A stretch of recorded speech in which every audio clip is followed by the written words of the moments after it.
പ്രിയപ്പെട്ട കുട്ടികളെ, നമ്മളുടെ റിവിഷൻ വെബിനാർ സീരീസിന്റെ രണ്ടാമത്തെ ദിവസം നമ്മളിവിടെ ആരംഭിക്കുകയാണ്. ഒരുപാട് നീട്ടി വലിച്ച് ഇൻട്രൊഡക്ഷൻ പറഞ്ഞ് ഞാൻ സമയം കളയുന്നില്ല. നമ്മുടെ റിസോഴ്സ് പേഴ്സൺ ഓൾറെഡി ജോയിൻ ചെയ്തിട്ടുണ്ട്. ഇന്നത്തെ സെഷൻ നമുക്ക് സ്റ്റാർട്ട് ചെയ്യാം. Didymos, please start your presentation. Second മൊഡ്യൂളിൽ നമുക്ക് സ്റ്റാർട്ട് ചെയ്യാം. സെക്കൻഡ് മൊഡ്യൂൾ പ്രധാനമായിട്ടും സെക്കൻഡ് മൊഡ്യൂൾ തുടങ്ങി ഇന്റഗ്രേഷൻ, കോംപ്ലക്സ് ഇൻറ്റഗ്രേഷൻ ആണ് നമ്മൾ ഡിസ്കസ് ചെയ്യാൻ പോകുന്നത്.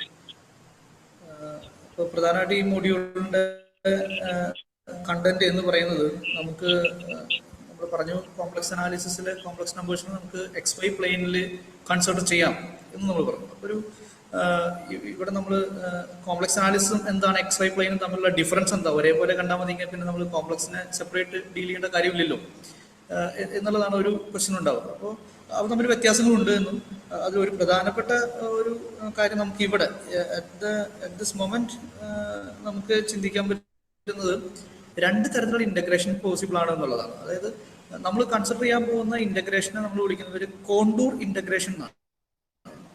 അതായത് ഇന്റഗ്രേഷൻ ഓവർ എ ലൈൻ. ഈ XY പ്ലെയിനൊക്കെ കാണുമ്പോൾ നമ്മൾ ഡബിൾ ഇന്റഗ്രൽ കണ്ടിട്ടുണ്ടായിരിക്കാം, അല്ലെങ്കിൽ അല്ലെങ്കിൽ നമ്മൾ പറയും ഇന്റഗ്രൽ ഓവർ എ റീജിയൻ എന്നൊക്കെ പറയും.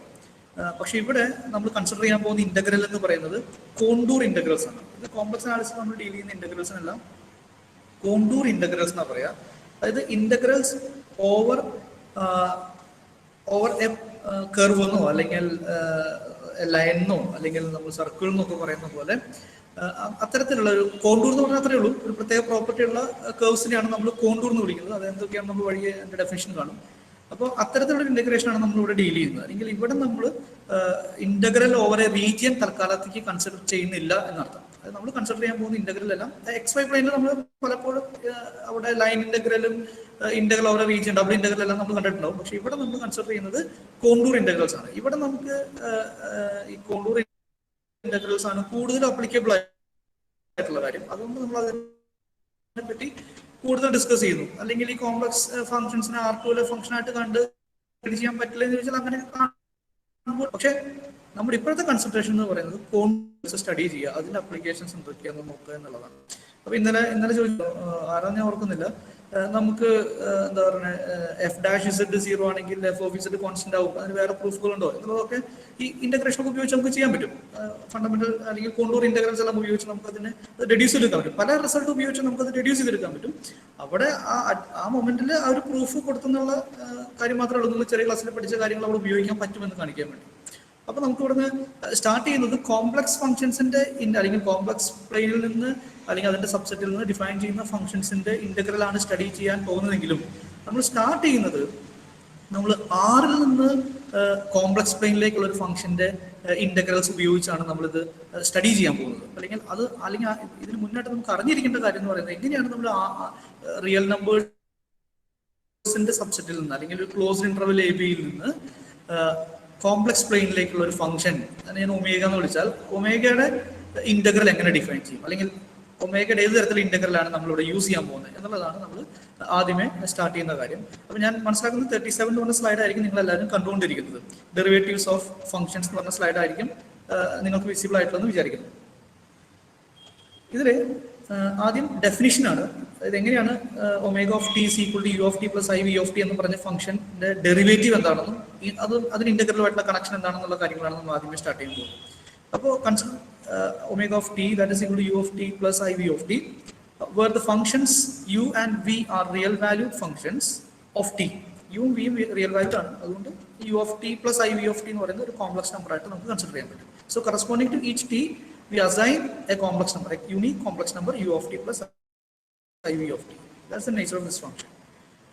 Then we denote omega prime of t or d by dt of omega as its derivative. That is defined as omega prime of t അല്ലെങ്കിൽ omega dash of t is equal to u dash t plus i v dash t എന്ന് വിളിക്കാം. ഇവിടെ u dash t v dash t usual derivatives ആണ്. നമ്മൾ real അനാലിസിസിൽ പഠിച്ചത്. കാരണം U എന്ന് പറയുന്ന ഫംഗ്ഷൻ എന്താ പറയുന്നത് റിയൽ വാല്യൂഡ് ആയിട്ടുള്ള ഫംഗ്ഷൻ ആയിരിക്കും. ടി എന്ന് പറയുന്നത് റിയൽ നമ്പറിന്റെ സബ്സെറ്റിൽ നിന്ന് വരുന്ന നമ്പറാണ്. വിയും അതുപോലെ തന്നെയുള്ള യൂഷ്വൽ ഫംഗ്ഷൻ ആണ്. ആറിൽ നിന്ന് ആറിലേക്കോ അല്ലെങ്കിൽ ആറിന്റെ സബ്സെറ്റിൽ നിന്ന് ആറിലേക്കുള്ള ഒരു ഫംഗ്ഷനാണ്. അപ്പൊ അതിന്റെ യു ഡാഷ് ടി എന്ന് പറയുന്നത് വി ഡാഷ് ടി എന്ന് പറ്റി പ്രത്യേകിച്ച് പറയേണ്ട യൂഷ്വൽ സെൻസിലുള്ള ഡെറിവേറ്റീവ്സ് തന്നെ. ആ രണ്ട് ഡെറിവേറ്റീവ്സ് ഉപയോഗിച്ച് we can define the derivative of omega. അതാണ് ഫസ്റ്റ് ഡെഫിനേഷൻ നമ്മൾ ഓർത്തെടുക്കേണ്ടത്.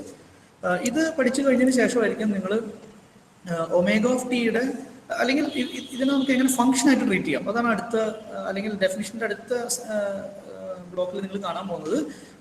ഒമേഗ ഓഫ് ടി എന്ന് പറയുന്ന ഫംഗ്ഷന്റെ ഓരോ പോയിന്റിലും ഓരോ ടി എന്ന് പറയുന്ന വാല്യൂസിനും എക്കും ബിക്കും ഇൻ ബിറ്റ്വീനുള്ള ഓരോ ടി എന്ന് പറയുന്ന പോയിന്റിലും ഡെറിവേറ്റീവ് എക്സിസ്റ്റ് ചെയ്താൽ ആസ് എ ഫംഗ്ഷൻ. അപ്പൊ നമ്മൾ A less than T less than B എന്ന് എഴുതിയിരിക്കുന്നത്, അതായത് ഓപ്പൺ ഇന്റർവൽ ഡെറിവേറ്റീവ്സ് ഡിഫൈൻ ചെയ്യാം. അല്ല, നിങ്ങൾക്ക് ക്ലോസ്ഡ് ഇന്റർവെലിന്റെ ഡെറിവേറ്റീവ് ഡിഫൈൻ ചെയ്യണമെങ്കിൽ നിങ്ങൾ ആ ക്ലോസ് ഇന്റർവെലിൽ കണ്ടെയ്ൻ ചെയ്യുന്ന ഒരു ഓപ്പൺ സെറ്റ് എടുക്കണം, അവിടെ ഡെറിവേറ്റീവ് ഡിഫൈൻ ചെയ്താൽ മതി. നമ്മുടെ ഡെഫിനിഷൻ അനുസരിച്ച് നമ്മൾ ഇന്നലെ ഓൾറെഡി പറഞ്ഞു കഴിഞ്ഞു. അത് കോംപ്ലക്സ് അനാലിസിലാണ് പറഞ്ഞെങ്കിൽ അത് എല്ലായിടത്തും ട്രൂ ആണ്. അതായത് നമുക്കൊരു ഓപ്പൺ അല്ലാത്ത സെറ്റിൽ ഒരു ഡെറിവേറ്റീവ്സോ അല്ലെങ്കിൽ എന്താ പറയുക ഡിഫറൻസിയേഷനോ നടത്തണമെങ്കിൽ അതിനെ കണ്ടെയ്ൻ ചെയ്ത് അവിടെ ഡിഫറൻസിയേഷനെ പറ്റി ഡിസ്കസ് ചെയ്യാം. അപ്പൊ എന്താണെന്നുള്ളത് നമുക്ക് മനസ്സിലാക്കാൻ പറ്റും. ഇവിടെ അല്ലെങ്കിൽ ഇവിടെ omega of t is continuous on interval a less than or equal to t less than or equal to b. കോമണന്റ് functions v of t are continuous. നമ്മൾ നേരത്തെ പറഞ്ഞപ്പോൾ തന്നെ ഒരു കോംപ്ലക്സ് ഫംഗ്ഷന്റെ കാര്യം പറഞ്ഞ പോലെ തന്നെ കമ്പോണൻസ് കണ്ടിന്യൂസ് ആണെങ്കിൽ ഈ ഫംഗ്ഷൻ കണ്ടിന്യൂസ് ആയിരിക്കും. ഡെറിവേറ്റീവ് അങ്ങനെ തന്നെ, അതായത് ഡെറിവേറ്റീവ് ഡെഫിനിഷൻ നിങ്ങൾ കാണാം, യു ഡാഷ് ടിയും വി ഡാഷ് ടി എക്സിസ്റ്റ് ചെയ്താൽ ഒമേഗ ഡാഷ് ടി എക്സിസ്റ്റ് ചെയ്യും, കമ്പോണന്റിന്റെ പ്രോപ്പർട്ടി ഉപയോഗിച്ചിട്ട്. ഇവിടെ ശ്രദ്ധിക്കേണ്ട ഒരു കാര്യം എന്നുള്ളത്, നമ്മുടെ യൂഷ്വൽ സെൻസിൽ ആറിന് ആറിലേക്കുള്ള ഫംഗ്ഷൻ പോലെ എല്ലായ്പ്പോഴും ഒമേഗനെ നമുക്ക് കാണാൻ പറ്റില്ല. അത് യൂഷ്വൽ സെൻസിലുള്ള എന്താ പറയുക മീൻ വാല്യൂ തിയറം ഒന്നും ഇവിടെ ഹോൾഡ് ചെയ്യില്ല എന്നുള്ള ഒരു എക്സാമ്പിൾ നിങ്ങളുടെ ടെക്സ്റ്റിലുണ്ട്. അത് വളരെ ഇമ്പോർട്ടൻ്റ് ആണ്, അത് നിങ്ങൾ ഒന്ന് നോട്ട് ചെയ്ത് വെക്കണം. ഒരു പേജ് നമ്പർ 118 എക്സാമ്പിൾ കാണിക്കുക, 37 എന്ന് പറയുന്ന സെക്ഷനിലാണ് ഉണ്ടാവുക.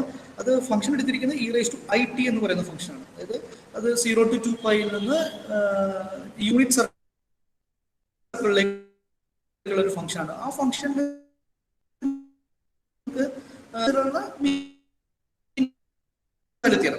എന്ന് പറയില്ല, പക്ഷെ അനലോഗസ് ആയിട്ടുള്ള എക്സാമ്പിൾ കാണാൻ പറ്റും. ചിലപ്പോൾ ചോദിക്കാൻ സാധ്യത ഉണ്ടാവും. നമ്മളായതുകൊണ്ട് നിങ്ങൾ ആ പേജില് 118 പേജിൽ ഇത്രയേ ഉള്ളൂ function omega of t equal to e⁻0 to 2π evaluate ചെയ്യുക. അവിടെ നിങ്ങൾ യൂഷ്വൽ സെൻസിലുള്ള ഫോർ ദ പോയിന്റ്സ് 0 and 2π. അത് വളരെ ഈസി ആയിട്ട് പ്രൂവ് ചെയ്തിട്ടുണ്ട്. കമ്പോണൻസ് ഉപയോഗിച്ച് തന്നെ ഇതേ കമ്പോണൻസ് ഉപയോഗിച്ച് ഈ പറയുന്ന ഒമേഗ ഓഫ് ടിയുടെ എഴുതാൻ പറ്റും, സോറി ഇന്റഗ്രൽ എഴുതാൻ പറ്റും. നേരത്തെ പറഞ്ഞ അതേ ചെറിയ കറക്ഷൻ ഉണ്ട്. അതായത് integral a b omega of t d note ചെയ്തേക്കണം. U of t integral a to b u of t d t plus i times integral a to b v of t d t. അത്രേ ഉള്ളൂ. അത് correction നിങ്ങൾ not ചെയ്യണം. അതായത് കമ്പോണൻസിന് integral എന്താണോ അതേ integral തന്നെ, അതായത് നമ്മൾ പഠിച്ച റീമാൻ ഇന്റഗ്രൽ, നമ്മൾ എന്താ പറയുന്നത് റിയൽ അനാലിസിസിൽ പഠിച്ച റീമാൻ ഇന്റഗ്രൽ എന്താണ് എന്നുള്ള അതേ concept u of t, u dash t അല്ല യു ഓഫ് ടി ആണ്. യു ഓഫ് ടി എന്ന് പറയുന്ന ഫംഗ്ഷൻ എടുക്കുന്നു, അത് എ ബിയിൽ ഇന്റഗ്രബിൾ ആണെന്ന് അസ്യൂം ചെയ്താൽ integral a to b u of t d t exist ചെയ്യും. അതേപോലെ തന്നെ വി ഓഫ് ടിയും ഇന്റഗ്രബിൾ ആണെന്ന് അസ്യൂം ചെയ്താൽ integral a to b v of t d t exist ചെയ്യും. ഇഫ് ആൻഡ് ഓൺലി ഇത് രണ്ടും എക്സിസ്റ്റ് ചെയ്താൽ if and only integral a to b omega of t d t exist ചെയ്യും. അതിന്റെ value നമുക്ക് ഇങ്ങനെ എഴുതാൻ പറ്റും. ഈ ഒരു ഡെഫിനിഷൻ ആയിരിക്കും നിങ്ങൾ അവിടെ കണ്ടിരിക്കുന്ന ഒമേഗ ഓഫ് ടിയുടെ ഇന്റഗ്രൽ. എന്ന് വെച്ചാൽ ഇപ്പൊ നമുക്കറിയാം ഇത്തരത്തിലൊരു ഫംഗ്ഷൻ തന്നു കഴിഞ്ഞാൽ ഈ ഫംഗ്ഷന്റെ ഇന്റഗ്രൽ എങ്ങനെ ഇവാലുവേറ്റ് ചെയ്യാം എന്നുള്ളത് അണ്ടർസ്റ്റുഡ് ആണ്. ഈ ഇന്റഗ്രൽ ഉപയോഗിച്ചാണ്, അല്ലെങ്കിൽ ഈ ഇന്റഗ്രലിന്റെ ഒരു എന്താ പറയുന്ന ഐഡിയ ഉപയോഗിച്ചാണ് കോംപ്ലക്സ് ഇന്റഗ്രൽ അല്ലെങ്കിൽ കോണ്ടൂർ ഇന്റഗ്രൽ നമ്മൾ പഠിക്കാൻ പോകുന്ന ഇന്റഗ്രൽ ഡിഫൈൻ ചെയ്യാൻ പോകുന്നത്. ഓക്കെ, ഇതിന്റെ വളരെ ഇമ്പോർട്ടൻ്റ് ആയിട്ടുള്ള രണ്ട് റിമാർക്കുകളെ പറ്റിയാണ് പറയാൻ വന്നത്. അതായത് നമ്മൾ റീമാൻ ഇന്റഗ്രബിൾ എന്ന ഫംഗ്ഷൻസിനെ പറ്റി റിയൽ അനാലിസിസിൽ പഠിച്ചപ്പോൾ നമ്മൾ അവിടെ ശ്രദ്ധിച്ചിരിക്കുന്ന കാര്യം എപ്പോഴൊക്കെയാണ് ഒരു ഫംഗ്ഷൻ ഇന്റഗ്രബിൾ ആവുക അല്ലെങ്കിൽ എന്തൊക്കെയാണ് അതിന്റെ ക്യാരക്ടറൈസേഷൻ. അവിടെ പഠിച്ചാൽ ഒരു കാര്യം എന്ന് പറയുന്നത് കണ്ടിന്യൂസ് ഫംഗ്ഷൻസ് എല്ലാം ഇന്റഗ്രബിൾ. ഇനി A finite number of discontinuity ഉണ്ടെങ്കിൽ പോലും ഇന്റഗ്രബിലിറ്റി എന്നുള്ള കാര്യങ്ങളൊക്കെ അവിടെ പഠിച്ചിട്ടുണ്ട്. അതേപോലെ തന്നെയുള്ള ഒരു അടുത്ത രണ്ട് റിമാർക്കായിട്ട് ഫസ്റ്റ് റിമാർക്കിൽ പീസ് വൈസ് ആർ ഇന്റഗ്രൽ എന്ന് വെച്ചാൽ നമ്മൾ പറഞ്ഞ ഒരു ഫൈനൈറ്റ് നമ്പർ ഓഫ് പീസ് ആയിട്ട് നമ്മളൊരു എന്താ ഇന്റർവൽ അവിടെയൊക്കെ കണ്ടിന്യൂറ്റി കിട്ടിയാൽ മതി. അതിൽ ഒരു finite number of countable number of integrable discontinuity പോലും ചിലപ്പോൾ ഇന്റഗ്രബിലിറ്റി തരും. അപ്പൊ ഇവിടെ അതല്ല പറയുന്നത്, ഒരു ഫൈനൈറ്റ് നമ്പർ ഓഫ് ഡിസ്കണ്ടിന്യൂറ്റി ആണെങ്കിൽ, അതാണ് ഇതിന്റെ meaning. Piece wise continuous functions are integrable. അത് അത്തരം ഫംഗ്ഷൻസ് പോലും ഇവിടെ നമുക്ക് എന്താ പറയുന്ന ഈ പറയുന്ന ഡിസ്കണ്ടിന്യൂറ്റിയുടെ ടേബിളല്ല പറഞ്ഞിരിക്കുന്നതെന്ന് മാത്രം. ഓക്കെ, അടുത്ത് വളരെ ഇമ്പോർട്ടൻ്റ് ആയിട്ടുള്ള ഒരു കാര്യം എന്ന് പറയുന്നത് ഫണ്ടമെന്റൽ തിയറം ഓഫ് കാൽക്കുലസ് ആണ്. അതിവിടെയും ഹോൾഡ് ചെയ്യും. Fundamental theorem of calculus can be extended to this integral. Fundamental theorem of calculus എന്താ പറയുക, നമുക്ക് ജനറലൈസ് ചെയ്യാനുള്ള ഫോർമുല വരെ ഉണ്ട്. പക്ഷെ അത് ഇവിടെയും ഇൻ പർട്ടിക്കുലർ കോംപ്ലക്സ് അനാലിസിസിലും അതിന് ഈക്വലന്റ് ആയിട്ടുള്ള സ്റ്റേറ്റ്മെന്റ്, അല്ലെങ്കിൽ അതേ സ്റ്റേറ്റ്മെന്റ് തന്നെ നമുക്ക് ഇവിടെയും യൂസ് ചെയ്യാൻ പറ്റും യൂസിങ് കോംപ്ലക്സ് ഫംഗ്ഷൻസ്. അടുത്ത സെക്ഷൻ 39 ആണ്. സെക്ഷൻ 39 നമ്മൾ പറഞ്ഞ കോണ്ടൂർ ഇന്റഗ്രൽസിനെ പറ്റിയാണ് നമ്മൾ സ്റ്റഡി ചെയ്യാൻ പോകുന്നത്. അപ്പൊ എന്താണ് കോണ്ടൂർസ്? കോണ്ടൂർസ് എന്ന് പറയുന്നത് എന്താണെന്ന് സെക്ഷനിൽ കൺവേ ഉദ്ദേശിക്കുന്നത്. അപ്പൊ ഇവിടെ നിങ്ങൾ പഠിച്ചിരിക്കുന്നത് കുറെ ഡെഫിനിഷൻസ് ആയിരിക്കും. ആ ഡെഫിനിഷനും അതിന്റെ രണ്ട് റിമാർക്കുമാണ് ഞാൻ ഈ സ്ലൈഡിൽ ഇൻക്ലൂഡ് ചെയ്തിരിക്കുന്നത്. അതിൽ നിങ്ങൾ ശ്രദ്ധിക്കേണ്ട കാര്യങ്ങൾ ഇതൊക്കെയാണ്. നമ്മളൊരു ആർക്ക് എന്നതുകൊണ്ട് എന്താണ് കോംപ്ലക്സ് അനാലിസിസ്, അല്ലെങ്കിൽ ഈ ബുക്കിൽ എന്താണ് ആർക്ക് കൊണ്ട് ഉദ്ദേശിക്കുന്നത്? അപ്പോൾ നിങ്ങൾക്ക് അറിയാൻ പറ്റും, set of points is that equal to x y in the complex domain is set to be an arc if x equal to x of t, y is equal to y of t, a less than or equal to t less than or equal to b. That means x of t, y of t നമുക്ക് വേണമെങ്കിൽ ഒരു parameterisation എന്ന് വിളിക്കാം. Okay, ഇത്രയേ ഉള്ളൂ. അതിന് ആർക്കെന്ന് വിളിക്കണമെങ്കിൽ ആ പറയുന്ന എക്സ് ഓഫ് ടിയും വൈ ഓഫ് ടി എന്തായിരിക്കണം? Continuous functions of real parameter t ആയിരിക്കും. അങ്ങനെയാണെങ്കിൽ അത്തരം എക്സ് കോമ വൈകളുടെ, അല്ലെങ്കിൽ x of t comma y of ടികളുടെ ലോക്കസിനെ നമുക്കൊരു ആർക്ക് എന്ന് വിളിക്കാൻ പറ്റും. അപ്പൊ arc is traversable from a to b എന്ന് വേണമെങ്കിൽ പറയാം. അത് ടിയുടെ വാല്യൂസ് എയിൽ നിന്ന് ബി വരെ ഇവാലുവേറ്റ് ചെയ്യുമ്പോൾ നമ്മൾ അതിനൊരു ഡയറക്ഷനും കൂടെ നമുക്ക് ഇത്തരം കേസിൽ നമുക്ക് ഒബ്സർവ് ചെയ്യാൻ പറ്റും. അത് ടിയുടെ values t is equal to a ആകുമ്പോൾ ഇനീഷ്യൽ പോയിന്റ് കിട്ടും. ഇനി ടിയുടെ വാല്യൂസ് ഇൻക്രീസ് ആവുന്നതനുസരിച്ച് നമ്മൾ പറയുന്ന ആർക്കിൽ കൂടെ മൂവ് ചെയ്യുന്നതായിട്ട് നമുക്ക് അസ്യൂം ചെയ്യാൻ പറ്റും. അവസാനം ബി ഈക്വൽ ടു ടി ആകുമ്പോൾ അത് ടെർമിനേറ്റ് ചെയ്യും. അപ്പോൾ ഒരു ഓറിയന്റേഷനും കൂടെ ആ ആർക്കിന് നമുക്ക് ഈ തരത്തിൽ കണ്ടുപിടിക്കാൻ പറ്റും എന്നുള്ളതാണ്, അല്ലെങ്കിൽ ഇങ്ങനെ ഡിഫൈൻ ചെയ്യുമ്പോൾ ആ തരത്തിലുള്ള പൊസിഷനും കൂടെ നമുക്ക് കിട്ടും എന്നുള്ളതാണ് ഇതിൻ്റെ ഒരു ഐഡിയ.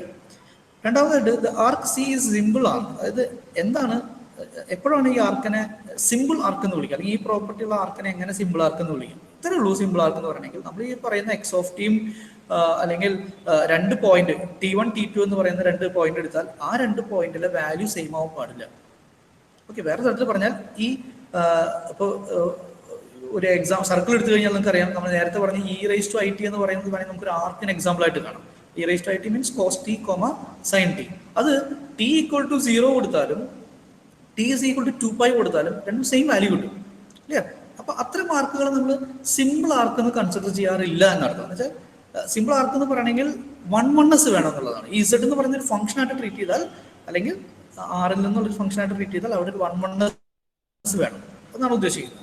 ഡിസ്റ്റിങ്ക്റ്റ് പോയിന്റ്സിന് നമുക്ക് Z of t1 Z of t2 same ആവാൻ പാടില്ല, അതാണ് ഉദ്ദേശിക്കുന്നത്. അപ്പൊ അത്തരം ആർക്കുകൾ നമുക്ക് സിമ്പിൾ ആർക്ക് എന്ന് പറയാം. ഇനി എപ്പോഴാണ് അപ്പൊ ഈ സിമ്പിൾ ആർക്കിനെ വിളിക്കുന്ന വേറൊരു പേര് ജോർഡാൻ ആർക്ക് എന്നാണ്. അത് വളരെ ശ്രദ്ധിക്കണം. നിങ്ങൾ എക്സാമിന് വരുമ്പോൾ ചിലപ്പോൾ ഇങ്ങനെ ഡിഫൈൻ ജോർഡാൻ ആർക്ക് എന്ന് പറയാം. അടുത്ത ഡെഫിനിഷൻ ജോർഡാൻ കർവ് എന്നാണ്. ഡിഫൈൻ ജോർഡാൻ കർവ് എന്ന് പറയാം. അപ്പൊ നമ്മൾ വിചാരിക്കും ആർക്കും കർവും തമ്മിൽ വലിയ വ്യത്യാസമില്ലല്ലോ, അത് സെയിം എഴുതിയാൽ പോരാ, അത് തമ്മിൽ ഡിഫറൻസ് ഉണ്ടെന്നുള്ളതാണ്. അത് ജോർഡാൻ ആർക്ക് ആവണമെങ്കിൽ ഒരിക്കലും സെയിം പോയിന്റ്സ് ഉണ്ടാവാൻ പാടില്ല. അതായത് T1 T2 എന്നുള്ള ഡിസ്റ്റിങ്ക്റ്റ് പോയിന്റ്സിന് Z of t1 Z of t ഒരിക്കലും സെയിം ആവാൻ പാടില്ല. പക്ഷെ ജോർഡാൻ കർവ് എന്ന് പറയുന്ന, അല്ലെങ്കിൽ സിമ്പിൾ ക്ലോസ്ഡ് കർവ് എന്ന് വിളിക്കാനായിട്ട് ഒരു പോയിന്റ് ഇനീഷ്യൽ പോയിന്റിലും ടെർമിനൽ പോയിന്റിലും സെയിം ആവാം, ബാക്കിയുള്ള പോയിന്റ്സിലൊന്നും സെയിം ആവാൻ പാടില്ല എന്ന് പറയുന്ന ഒരു ഡിസ്റ്റിങ്ക്വിഷ് ചെയ്യുന്ന ഡെഫിനേഷൻസ് എടുത്ത് എഴുതിയെന്നേ ഉള്ളൂ. ഇവിടെ ഇതെല്ലാം നിങ്ങൾ ഇവിടെ കേട്ടിട്ടുള്ള കാര്യങ്ങളായിരിക്കും. അത് ശ്രദ്ധിക്കാൻ വേണ്ടി മാത്രം ജോർഡാൻ ആർക്ക് എന്ന് പറയുന്ന ഒരു ക്വാണ്ടിറ്റിയും ജോർഡാൻ കർവ് എന്ന് പറഞ്ഞ ഒരു ക്വാണ്ടിറ്റിയും നിങ്ങൾ ടെക്സ്റ്റിൽ രണ്ടായിട്ട് ഡിഫൈൻ ചെയ്തിട്ടുണ്ട്. അപ്പോൾ അത് രണ്ടായിട്ട് തന്നെ നിങ്ങൾ എഴുതേണ്ടി വരും. ഓക്കെ, ഇതിൽ റിമാർക്കായിട്ട് പറയാനുള്ളത്, ഒരു ആർക്കിന് എപ്പോഴാണ് നമ്മൾ സ്മൂത്ത് ആർക്ക് എന്ന് വിളിക്കും. സ്മൂത്ത് ആർക്ക് എന്ന് വിളിക്കണമെങ്കിൽ Z'(t) എന്താണെന്ന് നമ്മൾ നേരത്തെ ഡിഫൈൻ ചെയ്തു. Z'(t) നമുക്ക് വേണമെങ്കിൽ X'(t, Y'(t) എന്ന് വിളിക്കാം. അത് X'(t)യും Y'(t)യും കണ്ടിന്യൂസ് ആണെങ്കിൽ ഈ Z'(t) എന്ന് പറയുന്നത് നമുക്ക് ഡിഫൈൻ ചെയ്യാം. ആ പറയുന്ന ക്വാണ്ടിറ്റി സ്മൂത്ത് ആർക്ക് എന്ന് പറഞ്ഞ് കൺസെപ്റ്റ് ചെയ്യാൻ പറ്റും.